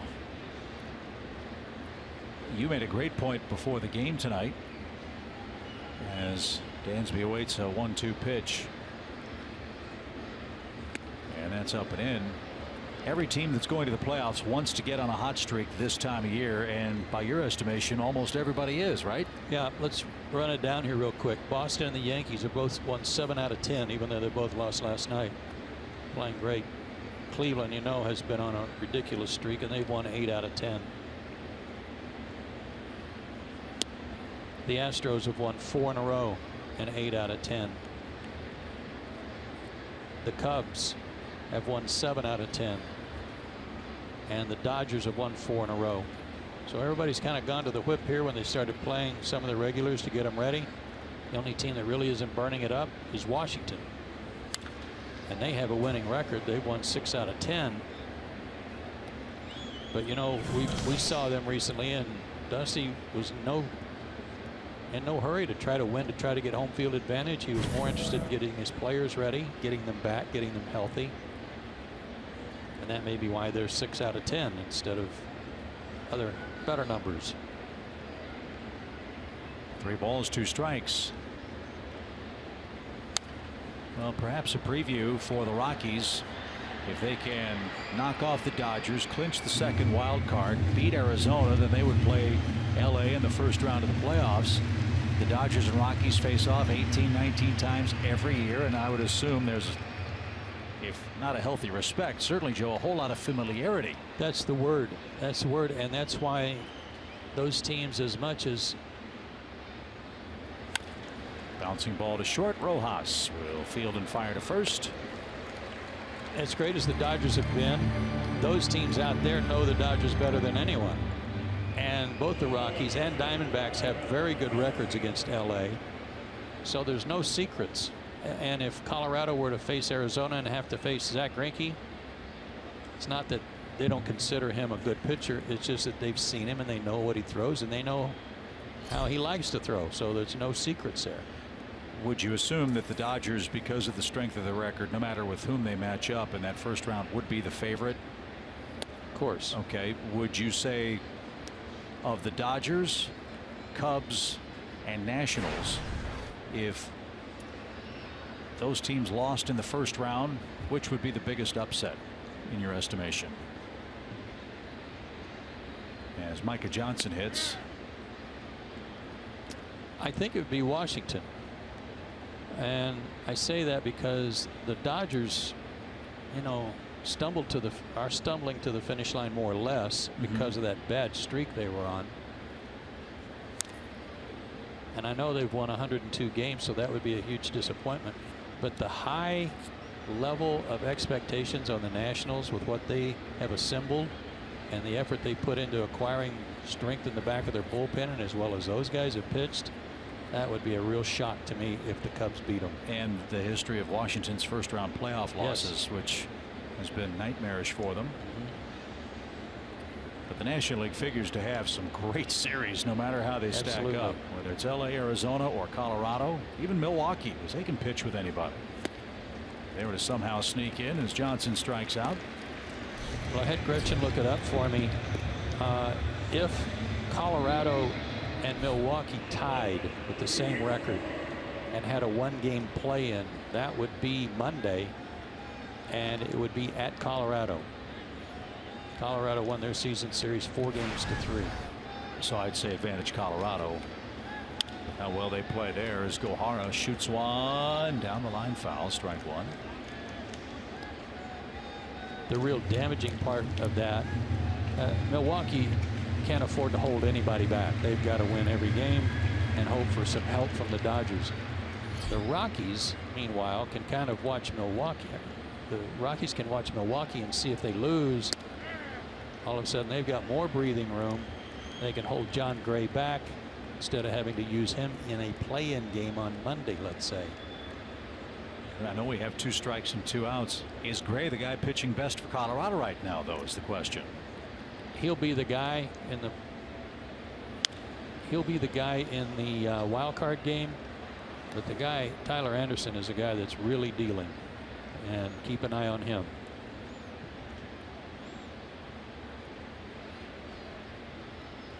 No balls, 2 strikes for Gohara. Bases empty in the Braves 6th. Atlanta got 4 in the 1st, and that's been more than enough for Luis to this point. And there's the strike 3 call, but kind of half-hearted for Tom Hallion. It's hot and it's late. 5-0 Atlanta, bottom of the 6th coming up.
To the home half of the 6th inning, and there's so many unique features at this ballpark, and one that you probably see a lot and don't even realize it are the fish tanks right behind home plate. So there are 2 fish tanks, 450-gallon saltwater tanks with 25 to 35 fish in each one. Now, some things that you might not think of that Major League Baseball mandated is there can be no white fish in those tanks so they don't blend in with the baseballs. The stairs behind the tanks can only be certain colors for that same reason. There are 2 different light settings, white for pregame and blue for in-game, so it's not too bright. And the casing is at a particular angle so no lights can reflect into the player's eyes. Now, Joe, you asked the question last night, how often is it cleaned and maintained? And that's once every single game day, and when they go to the off season, only once a week. Huh. Okay, I have a question for Major League Baseball. I know this comes as a shock to people. You can't have any white fish, but you can have signs behind home plate with white lettering, as demonstrated here. I don't get it. How in the world can they allow white lettering on all that signage? That's an excellent question. Oh, come on, MLB, let's go. Lighten up. Francis. Or put some dark colored printing on those signs. Well, I found out today from our great security guard, Will, who stands by the dugout. Yeah. Where's the pitch? Almost had an aquarium disaster earlier this year. JT, there's Will. JT Realmuto hit a foul ball that actually cracked the plexiglass on the fish tank closest to the visitor's dugout. He went around. O'Hara, another strikeout, one away, takes care of Aviles. See, watch this. Bang. Uh-oh. Now, that didn't exactly break the tank.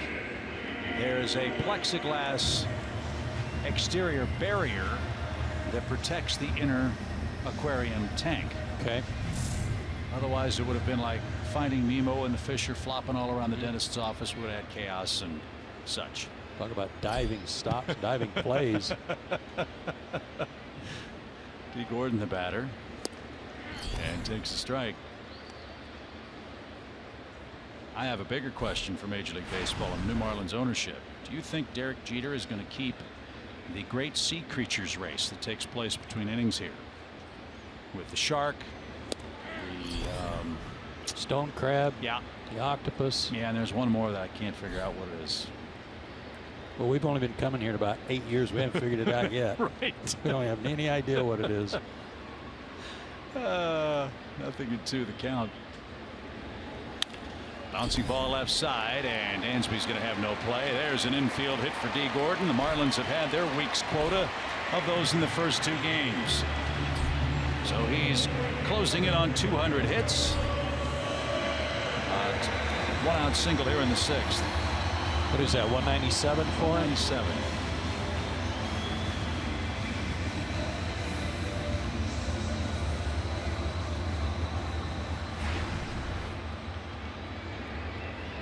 .197 hits, 2 homers.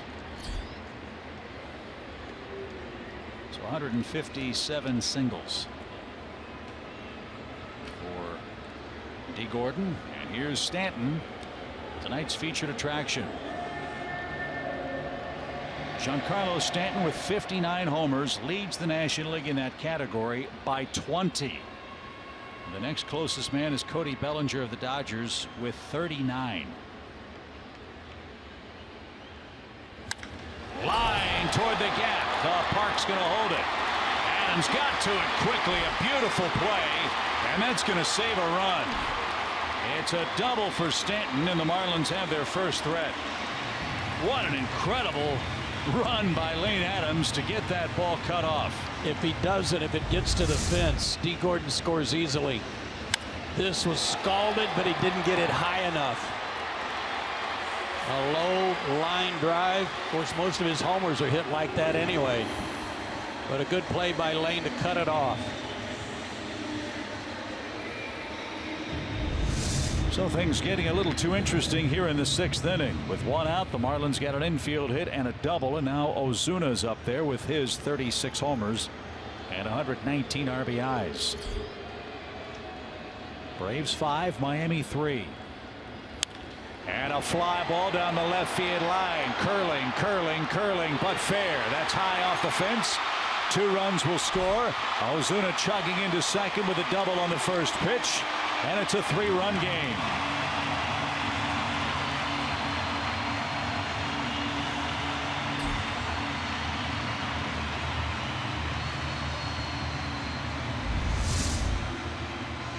It was the first mistake tonight, really. Just a spinner up there that Ozuna was able to turn on. So the first time your Ford key of no hanger history comes into play, and it costs O'Hara the first 2 runs of the night. And Chuck Hernandez will go to the mound, give Luis a bit of a breather here as he does what I think is maybe the hardest thing for a young pitcher to do in a starting assignment in his early days as a major league pitcher, and that's go through a lineup a third time. Well, he's still got good stuff. He just made a mistake there. Stanton appeared to turn around a fastball.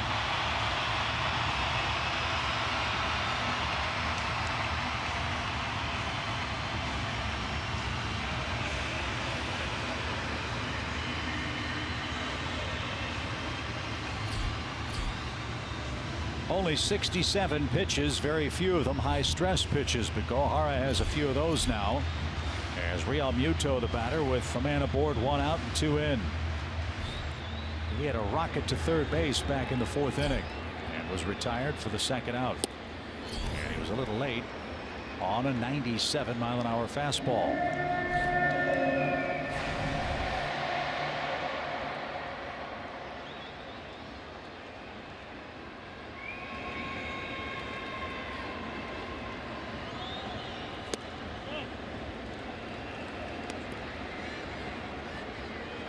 Good pitch, like a change up, good spot. Hitter was able to lay off.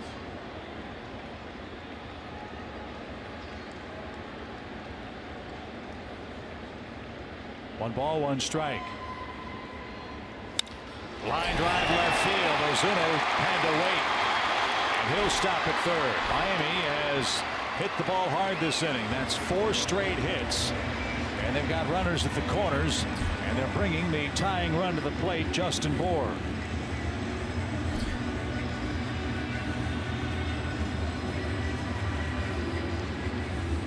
And now the Braves bullpen begins to stir. Somebody's playing catch down there with 1 out and 2 in. Yeah, they're catching up to the fastball, getting a little better timing on it. Real Muto, the line out his last time, base hit this time. This guy scares me. Dan Winkler hurrying. Justin Bour has been a Braves killer in his career. Went after the first one, and an excellent choice for strike 1. Bour 11 career homers and a .312 batting average in his career against the Braves. Slow runner. Double play candidate if you can get him to hit it on the ground. And if you recall, this was the big question mark for Don Mattingly. Could Bour hit lefties consistently enough in big spots? He's in a big one here. 2 in, 2 on, 1 out. Bour's hit a respectable .263 against left-handed pitching, and watch that one dance across the outside corner. Checked his swing. He's been way out on his front foot trying to catch up to the high 90s fastball. Yeah, don't give him one. Rolled foul past Perry Hill, the Marlins first base coach. He is an excellent coach, an excellent infield instructor, and he might want to take the young fans in the front row out for a lesson because they've dropped 2 tries to get the souvenir.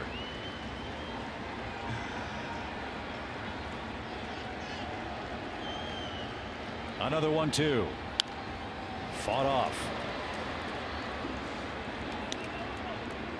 Early in the count, if he throws that pitch, it might be in the seats because Bour was already trying to catch up the fastball. Now behind in the count, it's almost like he jammed himself on that breaking ball, trying to fight it off and protect against a slider away, which they're still going to go out there.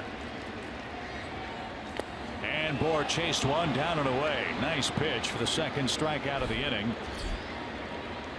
And now Brian Anderson, the final Miami hope, with 2 outs and 2 aboard.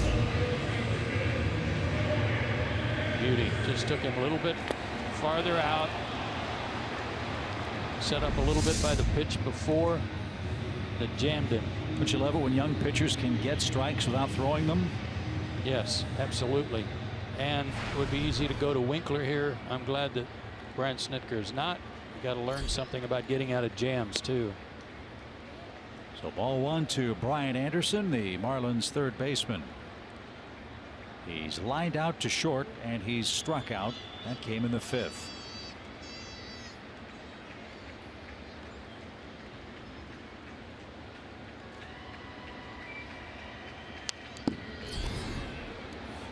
'97. That one was thrown with a bit of anger, I think. Even count.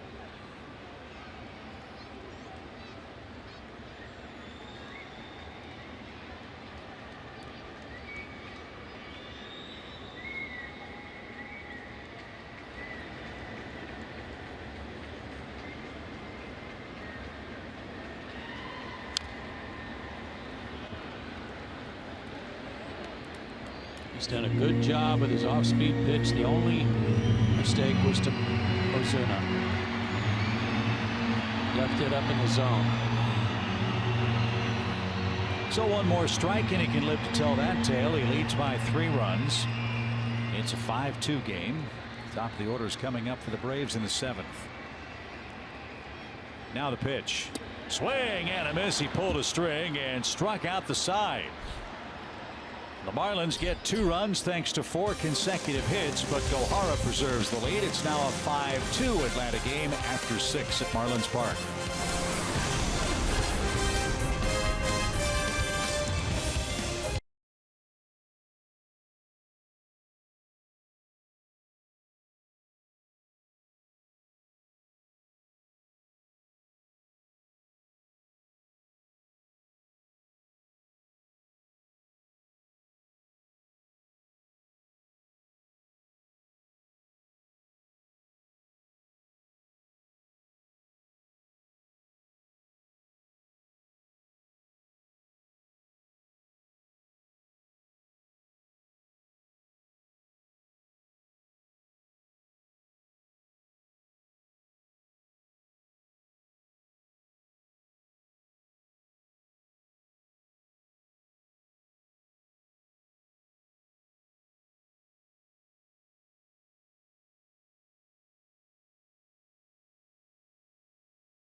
But I love what this kid did on that last pitch.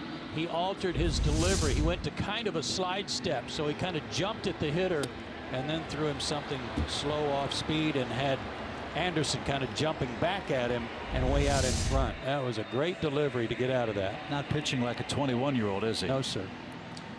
Well, here's our old nemesis, Adam Conley, who's been an enigmatic pitcher for Don Mattingly this year, but don't tell that to the Braves. This guy, for whatever reason, has been very tough against Atlanta.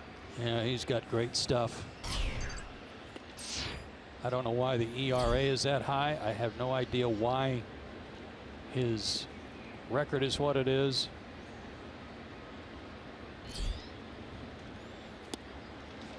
He almost hit Ozzie Albies, who's homered tonight.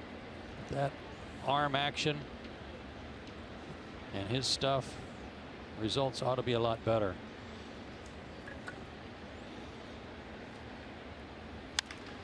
Fly ball to right. Stanton should track that one down.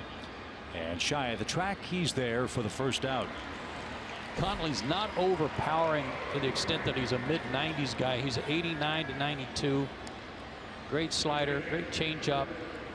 And it's been suggested that the Marlins have tried to get him to alter his mechanics a little bit and not come running down the slope of the mound after he delivers a pitch that he thinks he needs to do.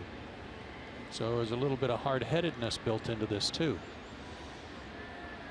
Well, he retired Albies to start the inning. Kurt Suzuki, the batter, he strokes one to left. And Tyler Moore is Johnny on the spot, makes the play. And there's the second out. This game's getting a little too close for comfort, to be honest with you. Braves have been retired 12 straight. Their last base runner was Micah Johnson, who singled in the third inning. There are those numbers against the Braves you were talking about, Chip. It's kind of funny. You see a guy's record, all you can really go by is what you've seen. Yeah. Well, we were talking to Don Mattingly yesterday, and that was one of our first questions for him. Man, Conley, because he was the guy that pitched in the 15-9 game out in Arizona and just got bombarded. And he just hit Freddie Freeman with a pitch with 2 outs. That hurt. Jim Lovell's going to come out and check on him because Freddie's taking a slow walk. Didn't hit him on the hand, did it? Is that the back of the elbow? Point of the elbow. Might have gotten right on the funny bone.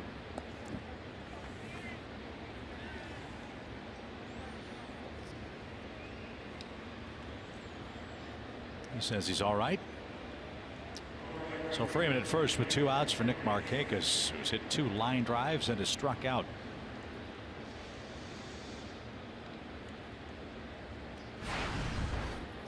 Cleveland's winning again tonight. They're blasting the White Sox 10-1. Haven't talked much at all about the American League playoff matchups. As it stands now, you'd have Houston versus Boston, Cleveland versus either the Yankees or the Twins. Fly ball center. Ozuna back, plenty of room, shy of the track. I mean, really, if I were Conley, I'd go get a pair of real thick glasses. I mean, he already looks like one of the Hanson brothers. Just go to town. He's putting on the foil again against Atlanta. 7th inning stretch.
Games on TV. You can stream them live on your mobile device with Fox Sports Go. Download the app and take Fox Sports South and Braves baseball with you wherever you go. It's presented by Nissan. Chip and Joe, Kelsey Wingert with you from Miami. Braves leading 5-2. There's Chairman Emeritus Bill Bartholomew. He's in town.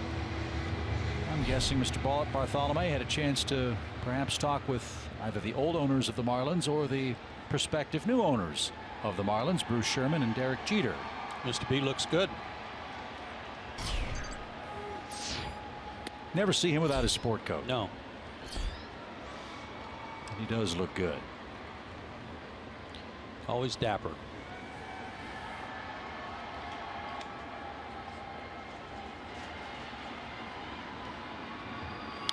High pop fly foul by Tyler Moore. That's into the seats.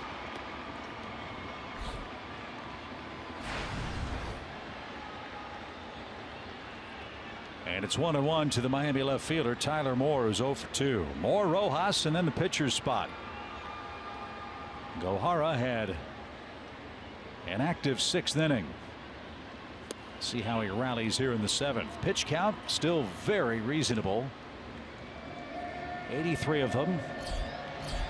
He struck out the side last inning, but gave up 2 runs on 4 consecutive hits. The rally started with D. Gordon's infield single. And that pushed Moore off the plate. And now we're in the danger zone. 3-1. But still throwing 97.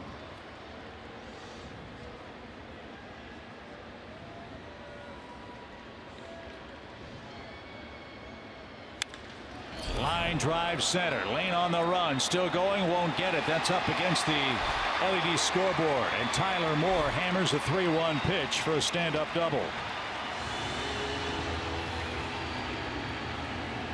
Now there might be some pacing going on in the Braves dugout. It's a 3-run lead. You've got Rojas, and then the Marlins bench comes into play. 3-1. He wasn't going to walk him through a fastball right down the middle, and Tyler Moore, to his credit, able to be on time with it.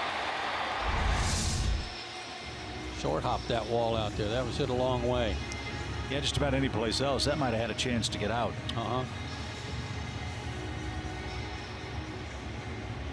Those LED boards, boy, make it really hard to follow the baseball, doesn't it? Yep. So does that sculpture in left center above it. Here's Rojas. Got an idea if they decide to knock that thing down. We're just a few miles from Miami Beach, right? That's a beautiful circular area out there. You take the sculpture out, bring in some sand, some beach chairs, have some lifeguards, a little pool. You'd have indoor Miami Beach. There you go. Calling Mr. Cheater. 1 ball, no strikes. We could set up a GoFundMe account. Maybe we could get the sign delivered to your house. Yeah, I'll take it.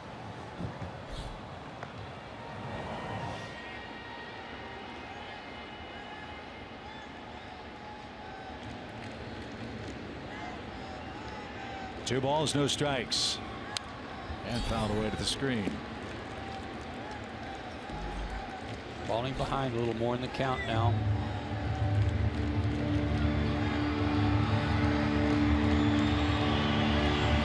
Moore's double is the first leadoff man they've had on base all night tonight. The 1-0 pitch was a little up.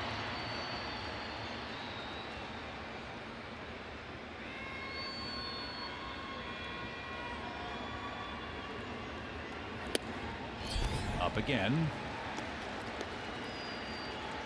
3 balls and a strike.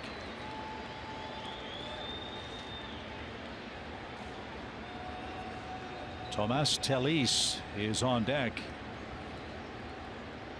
He's a switch hitter.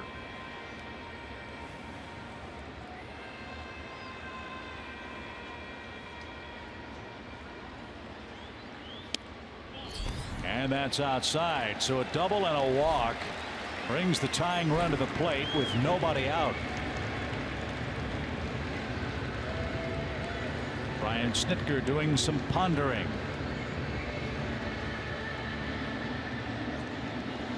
Waiting to see who's going to come hit, I guess. And it is going to be Telis.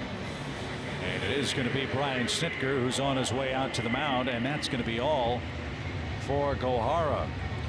So he breezed through 5 innings tonight, ran into some trouble in the 6th, allowing 2 runs. A double and a walk to start the 7th will end his night. But in what is his 2017 swan song as a starter, Joe, I'd say was very, very impressive. It is to, I think, all concerned. Any Braves fan watching tonight ought to be very excited about the prospects of this young man for a full season. He'll leave with 6 strikeouts, 2 walks, and more importantly, a 3-run lead late.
There's his line tonight. The runners at first and second are his responsibility.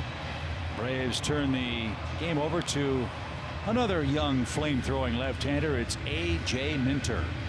As you look at his numbers, I'm sure one of the things that Brian Snitker was waiting to see was if Talise was announced, because he's a switch hitter, but right-handed. He's only 2 for 22 since he joined the big league club. So right-handed is his weaker side. Also, their bench tonight has Dietrich, Yelich, and of course Ichiro Suzuki over there to try to negate any thoughts of using a left-handed pinch hitter here. Talise has a couple of hits against the Braves this year. He's 2 for 5 and has struck out once. Double play in order. See if AJ can get a ground ball. And the first one is up and away. Ball 1. AJ had that very impressive run to start his career without issuing a base on balls.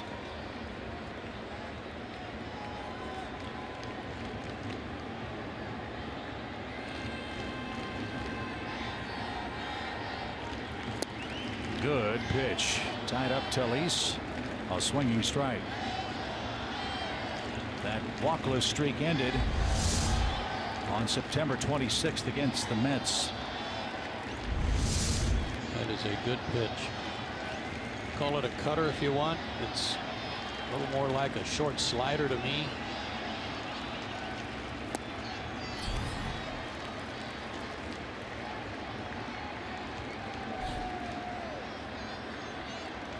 In that Mets game, he walked Dominic Smith and then gave up the game-ending hit to Travis Tyrone, and the Mets walked off with a 4-3 final as AJ suffered the loss.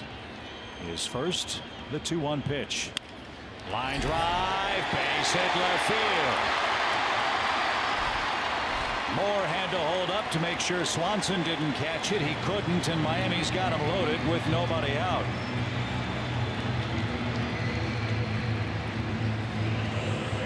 That strategy of getting him to hit right-handed only works if you make the good pitches, and that one was up, inner third, and able to fight it off for a base hit.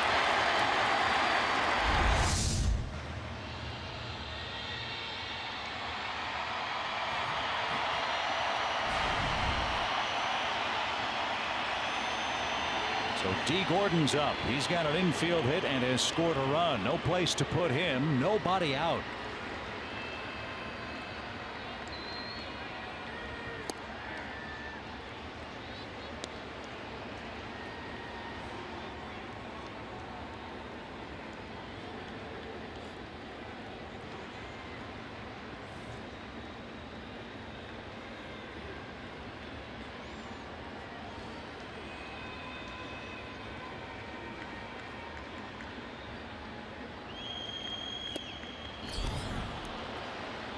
Way behind on a 95-mile-an-hour pitch. And on his heels.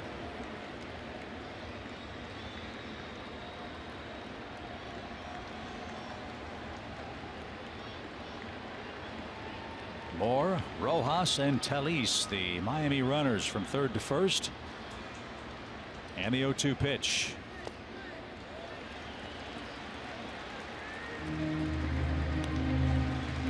Nice call by Kurt to go a little bit further out there, knowing it might bounce, but he was ready for it.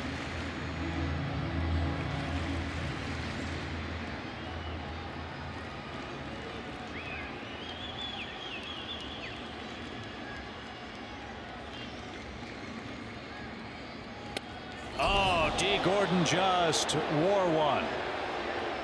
Somehow he got out of the way. I thought it hit him. I don't know how it missed him. I think D. Gordon wonders how it missed him. It looked like it was going right to the center of his chest. Wow. 2-2.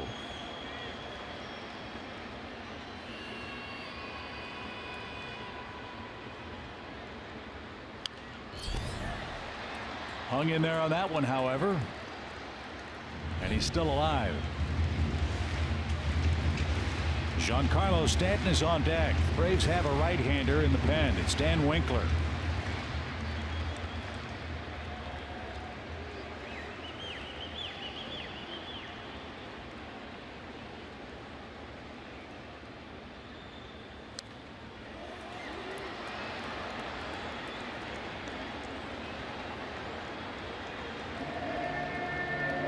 hitters are taught, and rightfully so, to turn that front shoulder away from any pitch coming at them.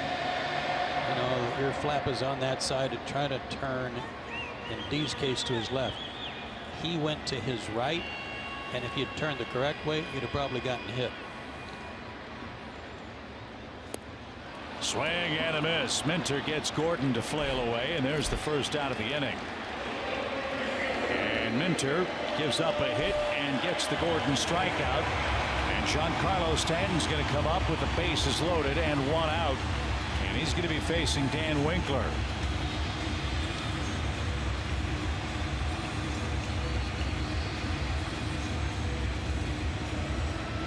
So it's still a 5-2 Atlanta lead. Tight game in the 7th. Stanton coming up.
Giancarlo Stanton is coming up, chasing home run number 60, and he will take aim at Dan Winkler, who's been brilliant in his first 14 games. He's been outstanding. Look at those averages against him.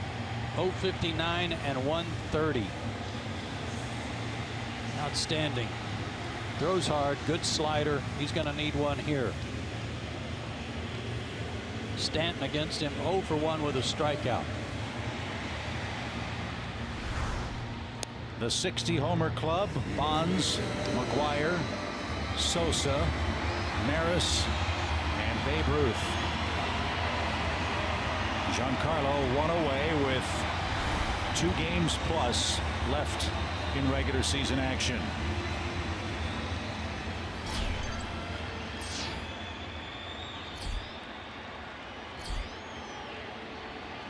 Stanton doubled and scored his last time up. He hit a missile. 3 men on the left side of the infield. As Winkler peers in with his sign. Stanton ready. And all the way to the backstop. Ball 1.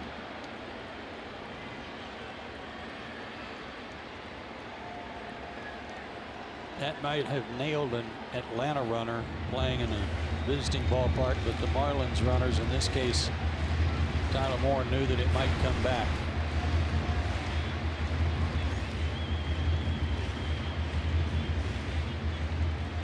Last grand slam for Stanton was 2014.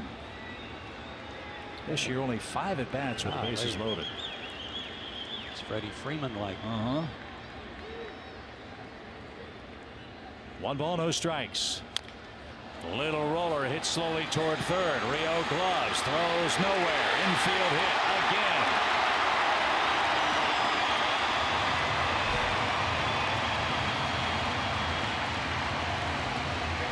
That scores Tyler Moore to make it a 5-3 game. Bases still loaded. Right off the end of the bat.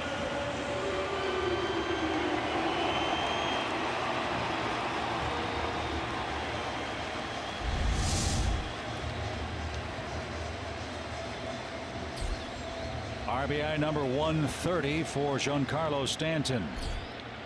And now Ozuna's the batter. He doubled home a pair in the 6th as well. All 3 runs belong to Gohara. Neither Minter nor Winkler has been able to retire the first batter. Line drive, center field, base hit. That scores one. Here comes Tellis around third. Lane's throw to the plate is going to be on the money. What a tag.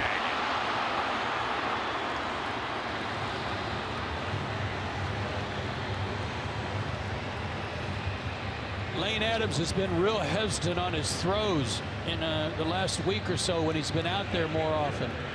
Not on this one.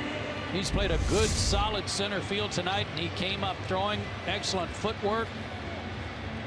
One hopper.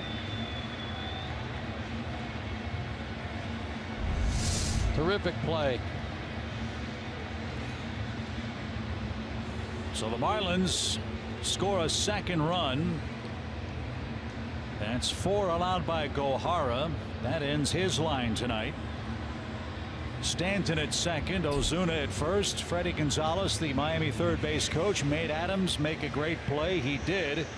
And Suzuki caught the short hop, blocked the plate, and tagged Tellis right in the face for the second out to preserve a 1-run lead for the moment.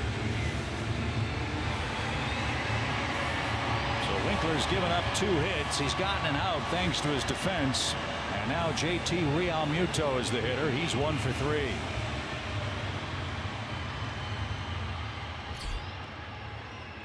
Braves had a 5-0 lead. The Marlins have scored 2 runs in each of their last 2 innings.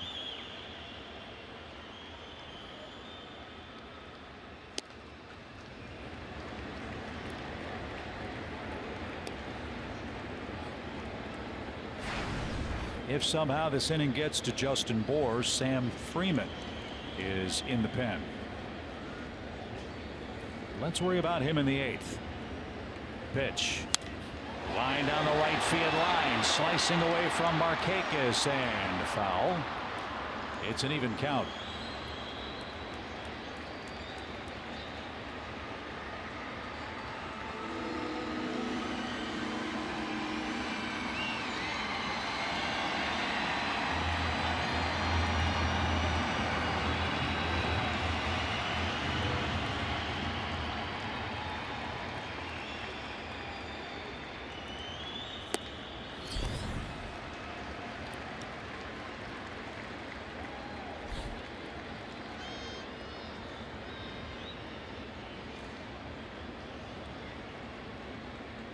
Realmuto ahead, 2 balls and a strike.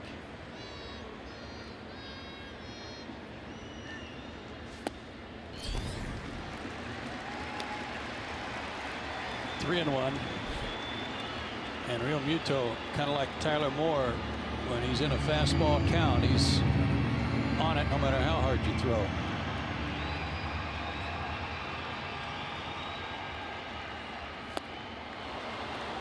That ball had some sink. Yeah, and he had his mind made up to swing at it and chase ball 4. Stanton and Ozuna the runners. Power sinker right there from Dan. So the runners will be off with the pitch with 2 outs.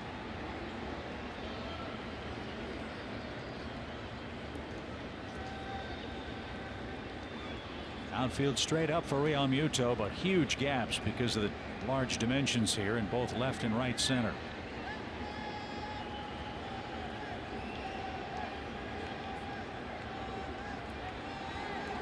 And now Winkler wants to be sure.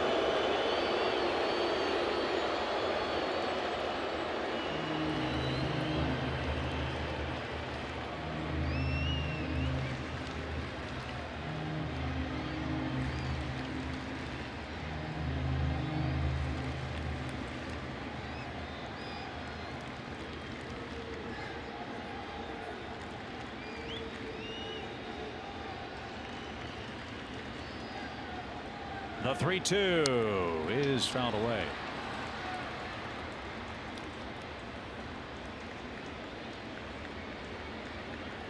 Spoiled another good pitch.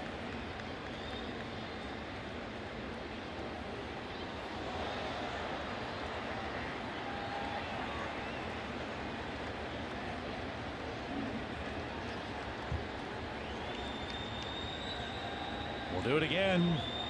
Here it is. And it is ball 4. It is going to be Justin Bour. The question is it going to be Sam Freeman? And the answer to that is yes. The Braves will be on their 4th pitcher in the inning to try to get 3 outs and preserve a lead. And Brian Snitker goes to his lineup card. We're going to have another switch, not just of pitchers, but a position player as well. So the Braves had a 5-0 lead in the game. The Marlins have stormed back with 4, 2 in the 6th, 2 in the 7th, and they've got the bases loaded in this inning as Real Muto stands at first, Ozuna at second, and Stanton the runner at third base.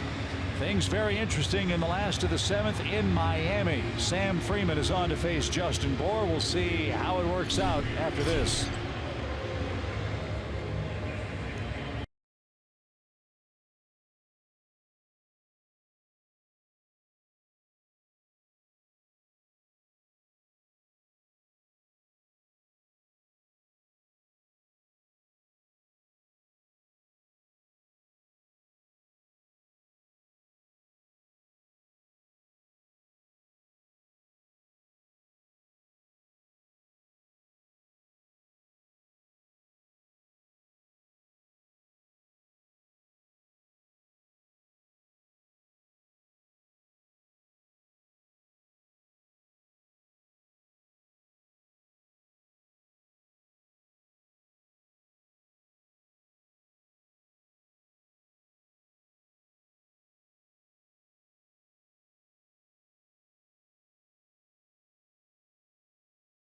Sponsored by your local Ford dealer and the Georgia.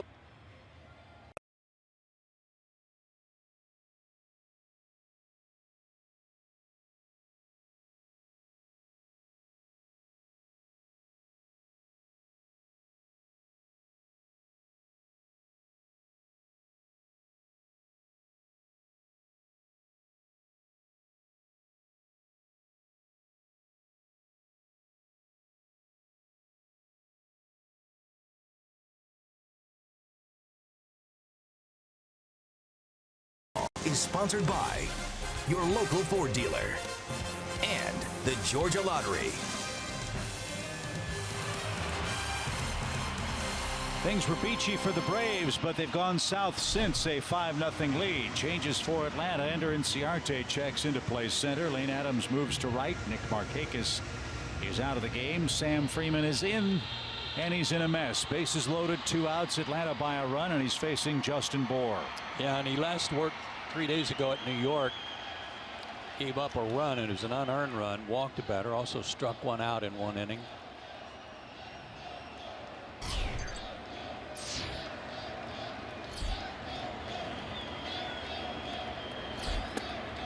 No place to put Bour, who's ahead now 1-0. Freeman, the 4th pitcher of the inning for Atlanta.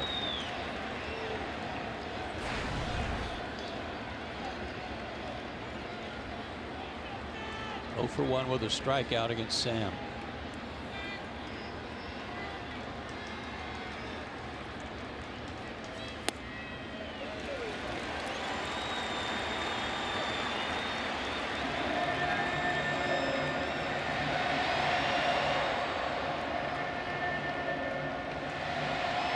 Bour is feeling pretty good about himself right now in a fastball count.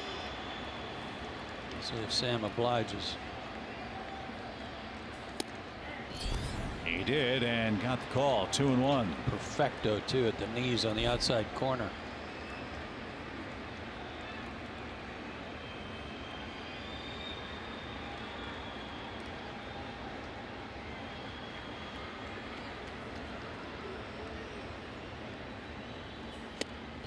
Right on by. There's an equalizer. 2-2.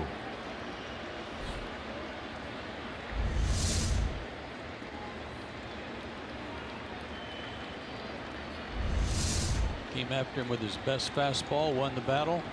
Now he doesn't have to throw a fastball on this pitch. The 2-2 pitch. Line drive. It's into center field. A hit. Here comes Ozuna around to score, and Miami takes the lead.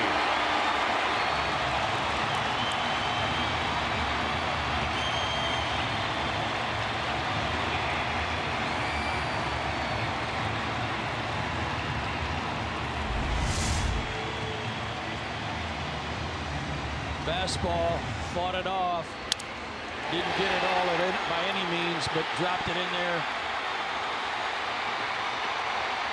for a little dunker and the lead.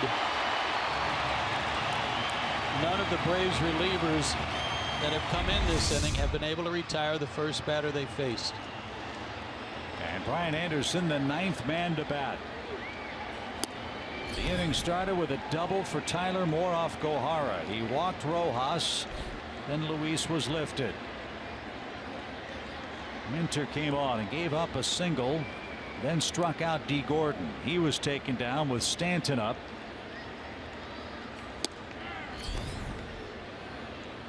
Stanton legged out an infield hit. Ozuna with an RBI hit. Real Muto walked. Braves got an out at the plate on a great throw from Lane Adams to preserve the lead for the moment. And now Freeman allows the go-ahead 2-run hit for Bohr to put Miami in front 6-5.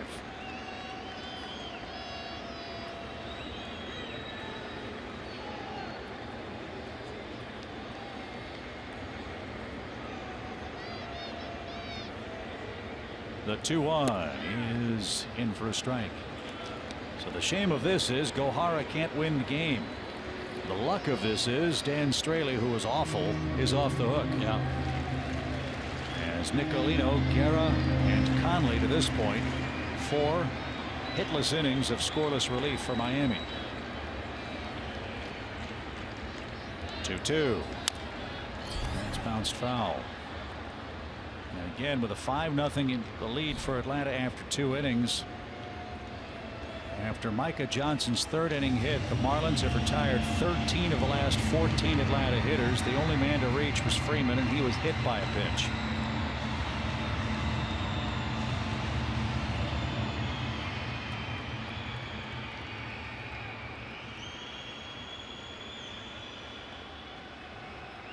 Two balls, 2 strikes. That got a piece of Suzuki on the way by, and he's down on 2 knees. Might have gotten his foot again.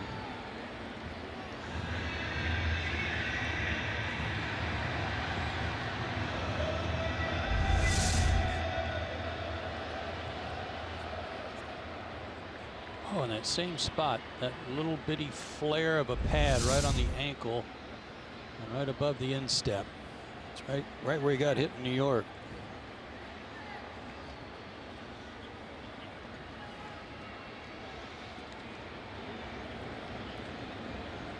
So Kurt getting a little extra time to gather his wits.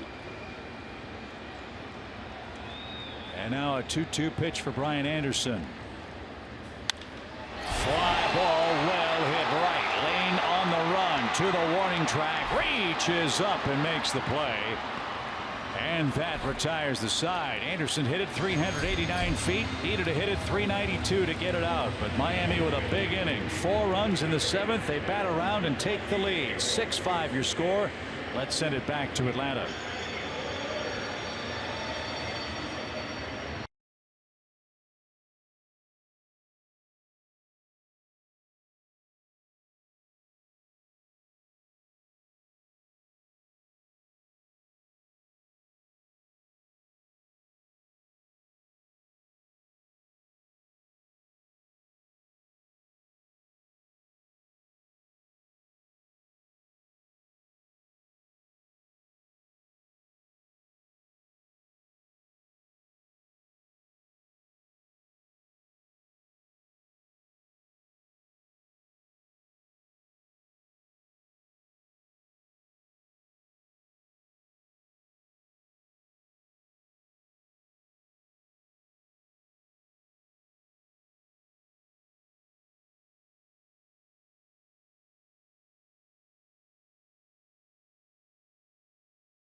This one, hopefully Atlanta can come back with their last two turns here in Miami. Braves led it 5-0, but the Marlins score 4 runs off 4 pitchers in their last at bat, and they've stunningly take a 6-5 lead. Now Chris O'Grady is on to pitch. He's the 4th reliever tonight, and he's got Adams, Ruiz, and Swanson coming up. Have we seen this guy yet? Maybe in Atlanta one time. Again, doesn't throw hard. High 80s. A lot of cutters. A changeup and a curve. Yeah, looking in the Braves notes for the pitcher batter matchups, no records, so this might be his first time out. And I'm looking in their notes. Yes, his first appearance. There's 40 games with a right oblique strain.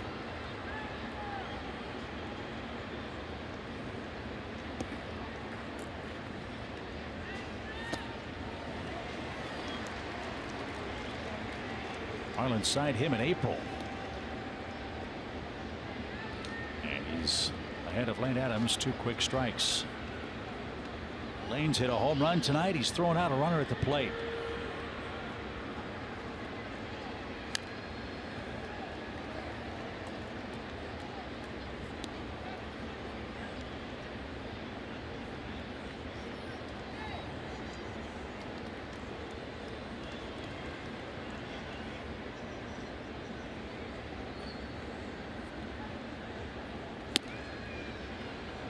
No balls, 2 strikes. O'Grady's from New York.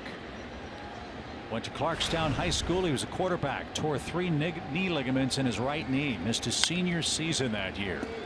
Has a bounding ball to Anderson at third, and he just did get Adams for the first out. O'Grady then went on to George Mason University and played college baseball for the Patriots. He was selected by the Angels in the 10th round of the draft in 2012. The Reds took him in the Rule 5. He didn't make their roster, was sent back to the Angels, who let him go, and Miami signed him to a minor league deal on May 4th, not March 4th, I beg your pardon. And O'Grady got to the big leagues on July the 8th. So take a flyer on this guy, see what they've got. It's too bad he hurt his knee. He would have been a perfect quarterback nominee for the Notre Dame Fighting Irish, wouldn't you say? Yes, sir. As Johan Camargo grabs a bat, he'll hit here in the 8th. Well, the Braves offense has gone silent. You mentioned that last inning. The last hit was in the 3rd inning by Micah Johnson with 2 out. They've only had 1 base runner since, and that was when Freddie got hit by a pitch. 14 of 15 hitters have been retired. And that's low for Camargo. 1-2. Brian Sitker told us before the game yesterday, Johan's knee and leg still not 100% after the bone bruise suffered in Atlanta. As this one's poked into shallow center, Gordon going out and can't come up with it. A great try over the shoulder, and Camargo has a blue pit with 1 out. So as Brian said, Johan's playing time these last several games will be off the bench, maybe a defensive replacement for an inning or 2, but they don't want to risk him playing a full game. Goodness knows the Fish have had their share of little bloops and slow rollers. Braves will take that one. Almost a sensational catch there by D. So 1 swing could turn the game around. Let's see if Dansby can provide it. He's 0 for 3.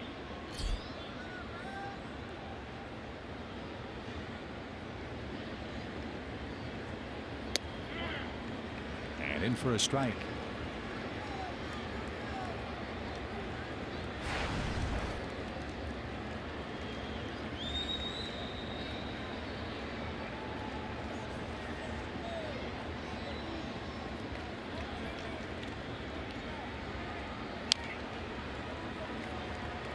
Slow, then slower. Let's see if Dansby sees slowest. You're going to have to make an adjustment as a hitter.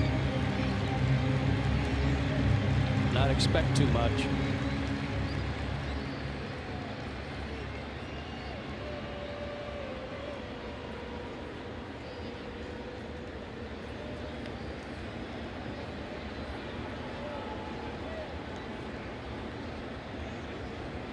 instead to first.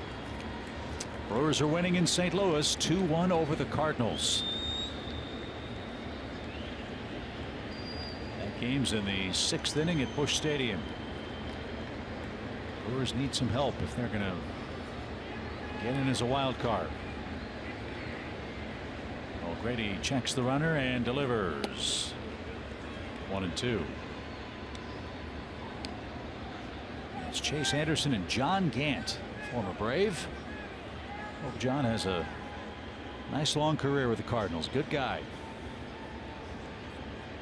He of the double leg pump.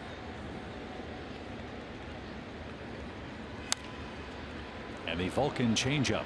Right.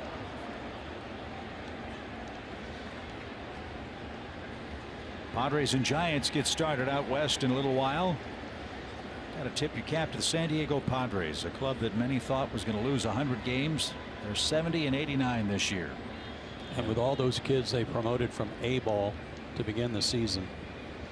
They will not finish in last place. The Giants have 97 losses. Giants are 40 games behind the Dodgers.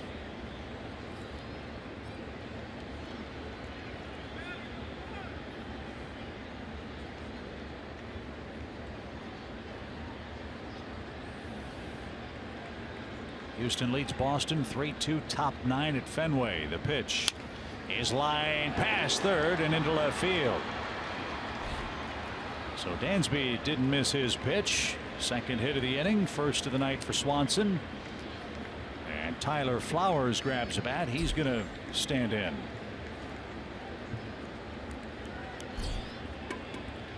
Yeah, Dansby did not miss that high breaking ball. He fouled off a couple of real tough ones. That one he was able to turn on. He needed that.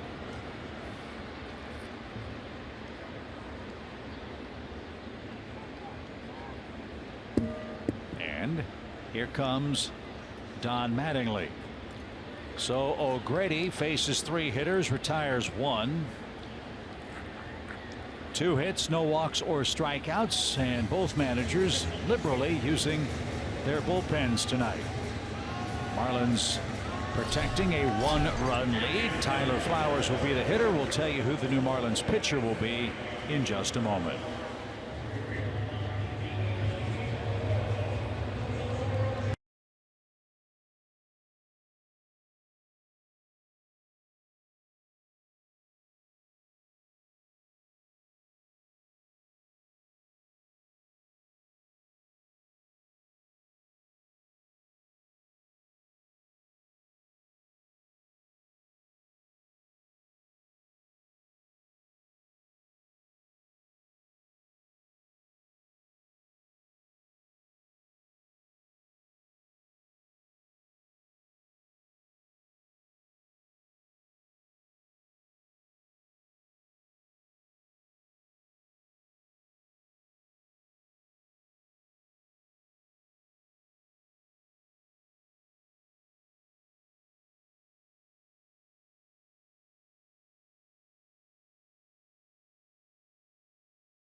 The Braves and Marlins brought to you by Kaiser Permanente. Welcome back to the Starship Enterprise, otherwise known as Marlins Park in Miami, where a seesaw battle is taking place. The Braves led 5-0. The Marlins have scored the last 6 runs, and they bring on a man with a perfect strand rate for Miami this year. Junichi Tozawa has stranded all 14 of his inherited runners this year. That's pretty impressive. He's also thrown 4 1/3 innings of scoreless baseball his last couple of outings, last 4 games. He has walked 3 in that stretch, but also struck out 5. Low 90s fastball and a split. Tazawa Try to get a double play ball here out of Tyler. Sorry, Joe. Tazawa, one of 2 relievers to strand as many as 14 inherited runners without allowing one to score. Yusmeiro Petit has left 19 inherited guys aboard. So 2 on, 1 out for Flowers, and didn't get it.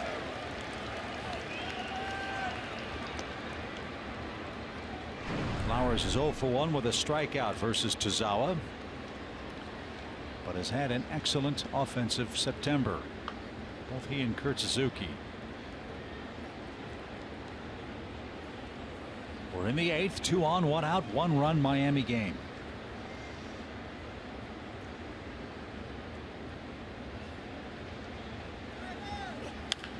Ground ball to third. Anderson to second for 1. Bad throw, recovery, and not in time. G. Gordon thought he got his man at first base. Flowers called safe.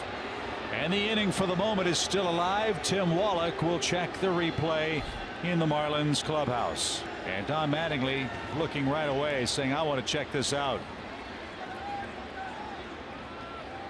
All the Marlins were running off the field. They thought they had it. Mark Rippinger's a first base umpire.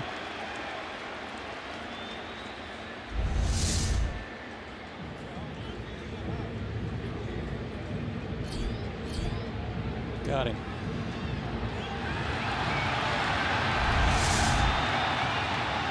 So this is going to turn into a 5-4-3 double play. A great job by D. Gordon to handle an off-target throw at second with Swanson barreling in at the bag.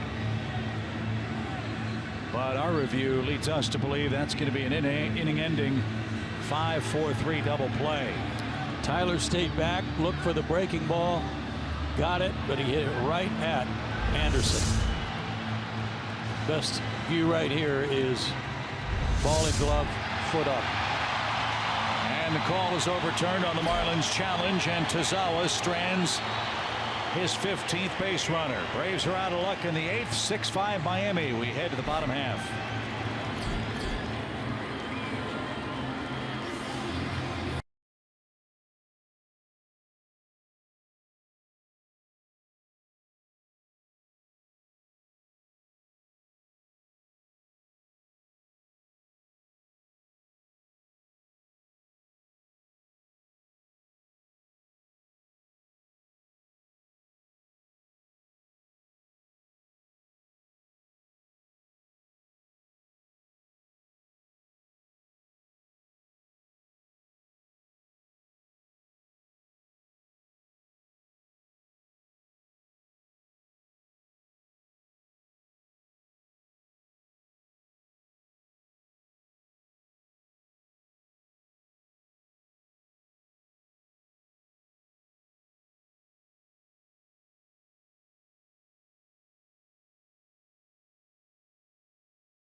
Your #1 mobile app for live Braves baseball. Stay connected with a fully customizable experience. Get Braves home screen icons and app features, as well as game day, live game video highlights, radio broadcasts, statcasts, news, and more. Download MLB.com at bat today. The 6th and the 7th of fateful innings for Atlanta's pitching staff. Yohan Camargo checks into play third.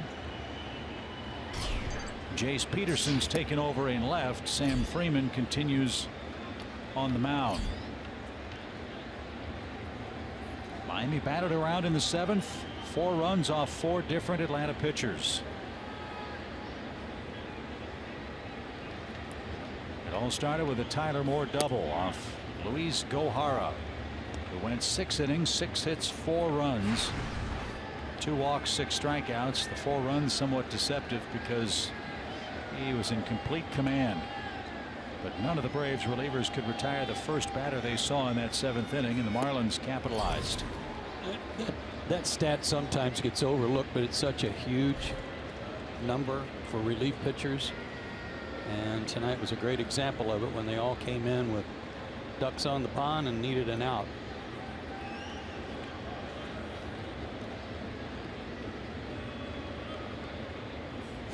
Swing and a miss. 2 balls, 2 strikes. We've talked a lot about what we hope we'll see next year. John Coppolella, the Braves general manager, has said as much. He believes fixing the bullpen is going to be a big job this offseason, and that's understandable. The Braves have done an excellent job of scoring in the late innings, but the problem is they haven't done a good job of stopping teams from scoring in the late innings. First 2 games of this series, from the 7th inning on, the Marlins have now scored 6 runs. That means the Braves have given up 267 runs from the 7th inning or later. That is the worst total in the National League and 2nd worst in the majors.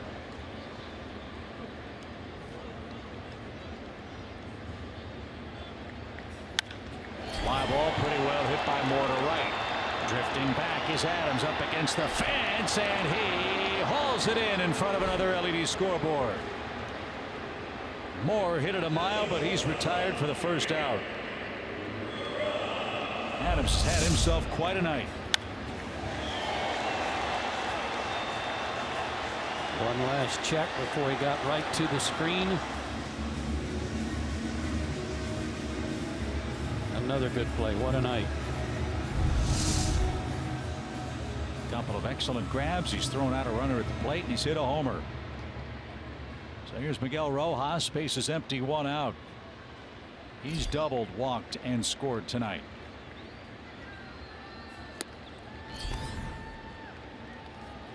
The pitcher spot is due next, and Ichiro Suzuki has grabbed a bat. He's chasing some history as well tonight. Talk about that when he comes up.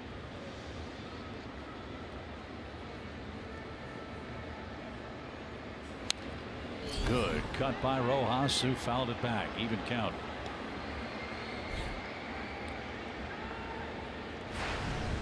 Rojas missed a lot of time with a right thumb fracture this year, but has 7 multi-hit games in his last 17 games, so he's coming on in the final days of the year, batting .280, entering action tonight. To center, and Ender will gather that in. 2 outs. And here is Ichiro Suzuki. Ichiro picked up a pinch hit last night. His 27th pinch hit. That is 1 shy of the single season record held by John Vander Wal of the Colorado Rockies. Anson, the former Chicago Cub great, for 21st all time. And off the plate, ball 1. I look at those statistics and those standings. I'm always surprised when I see names in there that I don't expect to see, like Dave Winfield is number 20.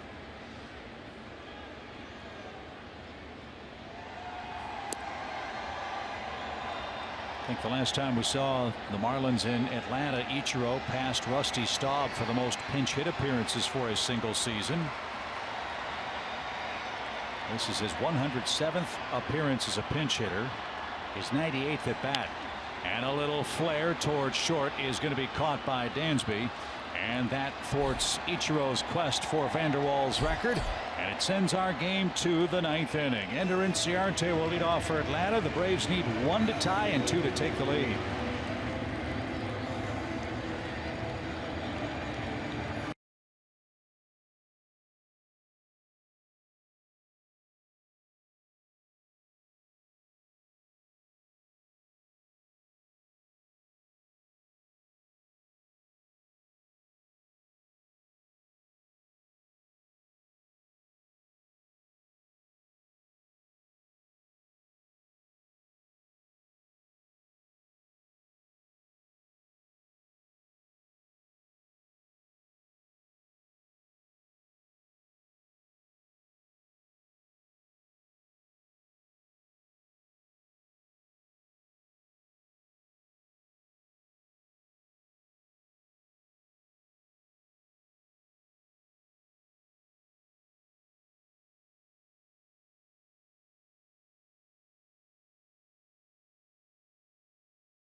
By 4. Don't miss our ACC football doubleheader as Rice takes on Pitt. Then it's number 17 Louisville battling Murray State. The action kicks off tomorrow at noon Eastern on Fox Sports Southeast and streaming live on Fox Sports Go. To the 9th we go. Miami 6, Atlanta 5. Harlan Garcia is on to pitch. Garcia is looking for his first save. He's 1-2 this year with a team high 68 appearances out of the bullpen now. Worked an inning last night. 1, 2, 3, 3 ground ball outs.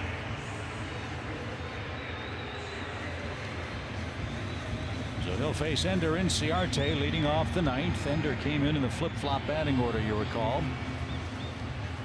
Marcell Ozuna is now in left. Ichiro Suzuki's in center. More out of the game. So a full day off for Christian Yelich to this point. Let's see how the 9th inning works out for Atlanta. Ender at 304 on the year. Takes downstairs. Suzuki breaks his own record. Oldest, it was an oldest guy to start in center field, wasn't it? That was the oldest to start. And the oldest to steal a base since Julio Franco. He did that earlier against Atlanta. There's a strike.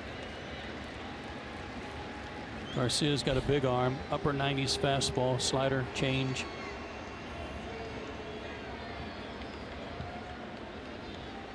A lot of work, but very good work. Nice addition to their pen. You know how many saves this guy has as a professional pitcher? No. 1. And that came in his first season in 2011 in the Dominican Summer League. Who's Ender talking to? What did he say to? What was he saying to Garcia? 1-2 pitch is up and away.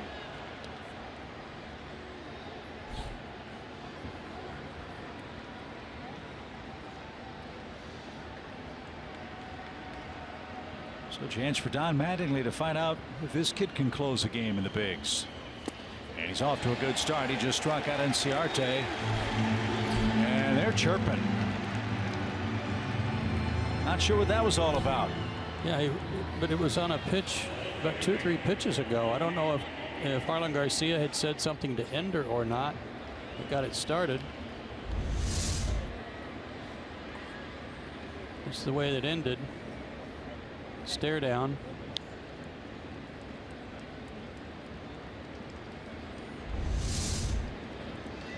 Don't know. So there's the first out. Ozzie Albies the batter. He homered and singled in his first 2 trips. He scored a couple of runs. He's stolen a base. So he'll have a 4-game hitting streak entering action tomorrow. Ozzie's 8 for 17 during this stretch.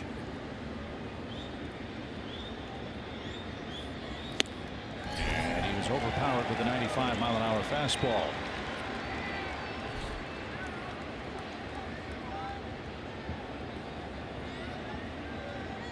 Garcia, one of 19 Marlins to earn a win this year.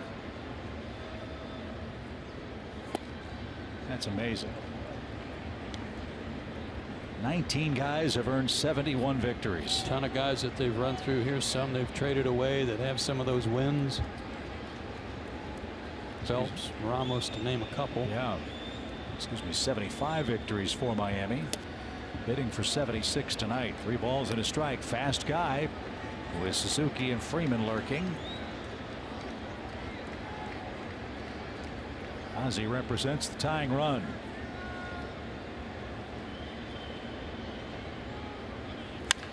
Right back where it came from, and a diving try by Gordon. He couldn't get it. A 3-hit night for Albies, and the Braves have the tying run on. The go-ahead run coming to the plate. And Suzuki is that man with Freeman waiting on deck. Fastball down the middle, hit back through the middle. Look out. Braves still alive.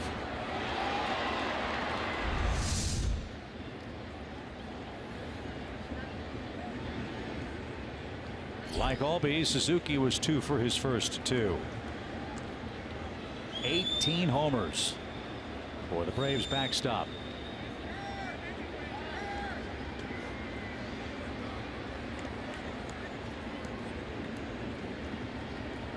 Ozzie stole a bag in the second. Real Muto for the year, 21 for 74, throwing out base stealers.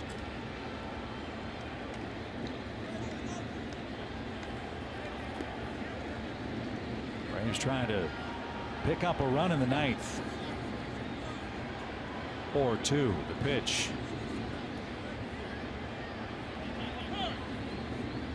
And now time called. Braves bats were silent from the start of the 4th inning until the 8th. A double play took him out of the last inning. Now Albies aboard with a 1-out single. Amazing numbers there for Kurt late in the game. A lot of clutch work. So right guys at the right time.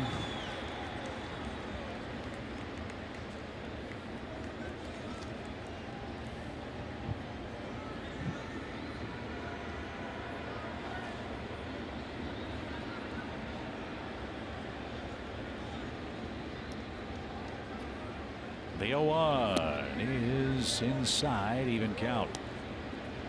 Houston beat the Red Sox tonight 3-2. That's the final. Boston's lead over the Yankees is now 2 with 2 to play. Amazing. Tanaka struck out 15 for New York today. 1-1. Line into left field. That's a base hit for Suzuki. Albies takes the turn at second and slams on the brakes. Braves have the go-ahead runs aboard now, and Freddie Freeman's coming up.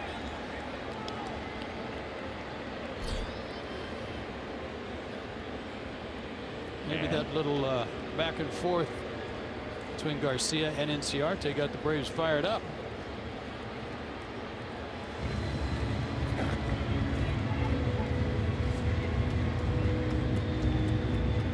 After Freddie Freeman, the pitcher's spot is next, and Matt Kemp has grabbed a bat, and he'll stand in the on-deck circle.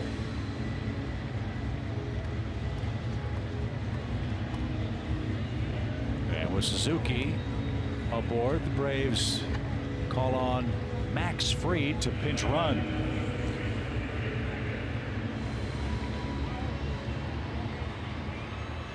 Take Suzuki out of the game. You've already got Flowers in and out of the game. Atlanta still has David Freitas available. Should we get to the bottom of the 9th inning? And Tony Sanchez. Tony Sanchez too. Fried will start the final game of the year on Sunday. Leads at first. The pitch missed low. 1 ball, no strikes.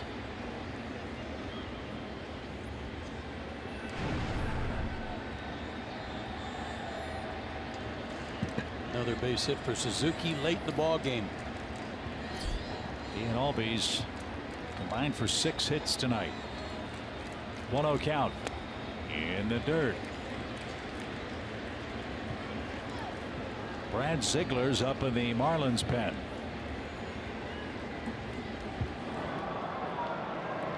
And here's another example of why outs 25, 6, and 7 are so different. Inexperienced man trying to close it out, got the first, but back-to-back hits has him in trouble.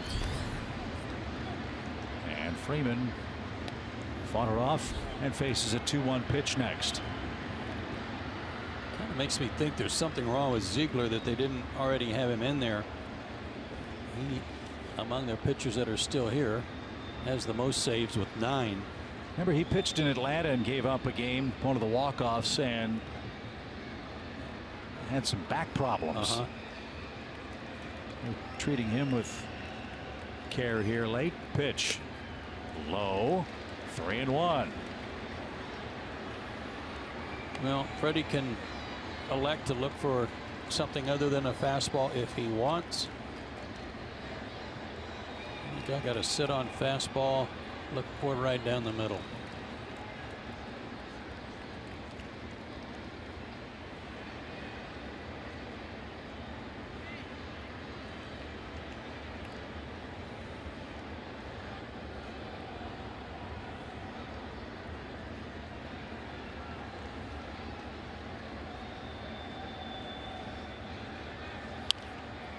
Foul away. Full count. Got it, but that was about his Sunday best fastball right there at 95.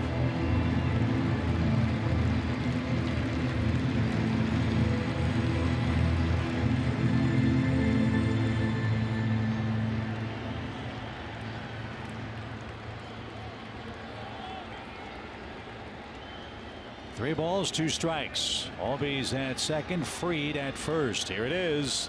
And they are loaded with one out.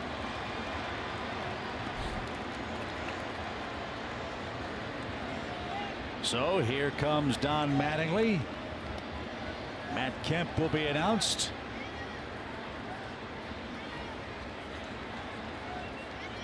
Kemp is in the game. Garcia's out of the game after striking out Inciarte and chirping with the Braves center fielder. Albies and Suzuki with back-to-back hits. Freeman walks. The Braves have the bases loaded and one out in a one-run game here in the ninth. 6-5. Marlins have the lead. Ziegler versus Kemp. We'll see how it works out after this.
Ziegler was September 7th at SunTrust Park. He gave up 3 hits, 2 runs, blew a save and lost. One of 3 walk-offs the Braves handed the Marlins during what turned out to be an awfully tense and frightening time for them. You see that right-handed average against him, 350. He's not able to throw that dying sinker to right-handers like he does to lefties. Fastball, you may ask, 81 to 84 from that submarine delivery. Slider and a change. However, Matt Kemp has had almost no luck against him. Well, let's not even think about that. Let's see if Matt can split a gap. Just need a run. Just need a fly ball. So Kemp in the ninth, bases loaded, 1 out. Back to the mound, coming home for 1, going to first, game over. A 1-2-3 double play on the first pitch, and the Marlins come from behind. The Braves couldn't hold a 5-run lead, and the Fish win 6-5. Wow. Marlins win game 1 and game 2 of the series. 6-5 your final. In the battle of the bullpens, it's the Marlins who come out on top for their 76th win. We'll recap it for you on Braves Live, presented by Xfinity. That's coming up next.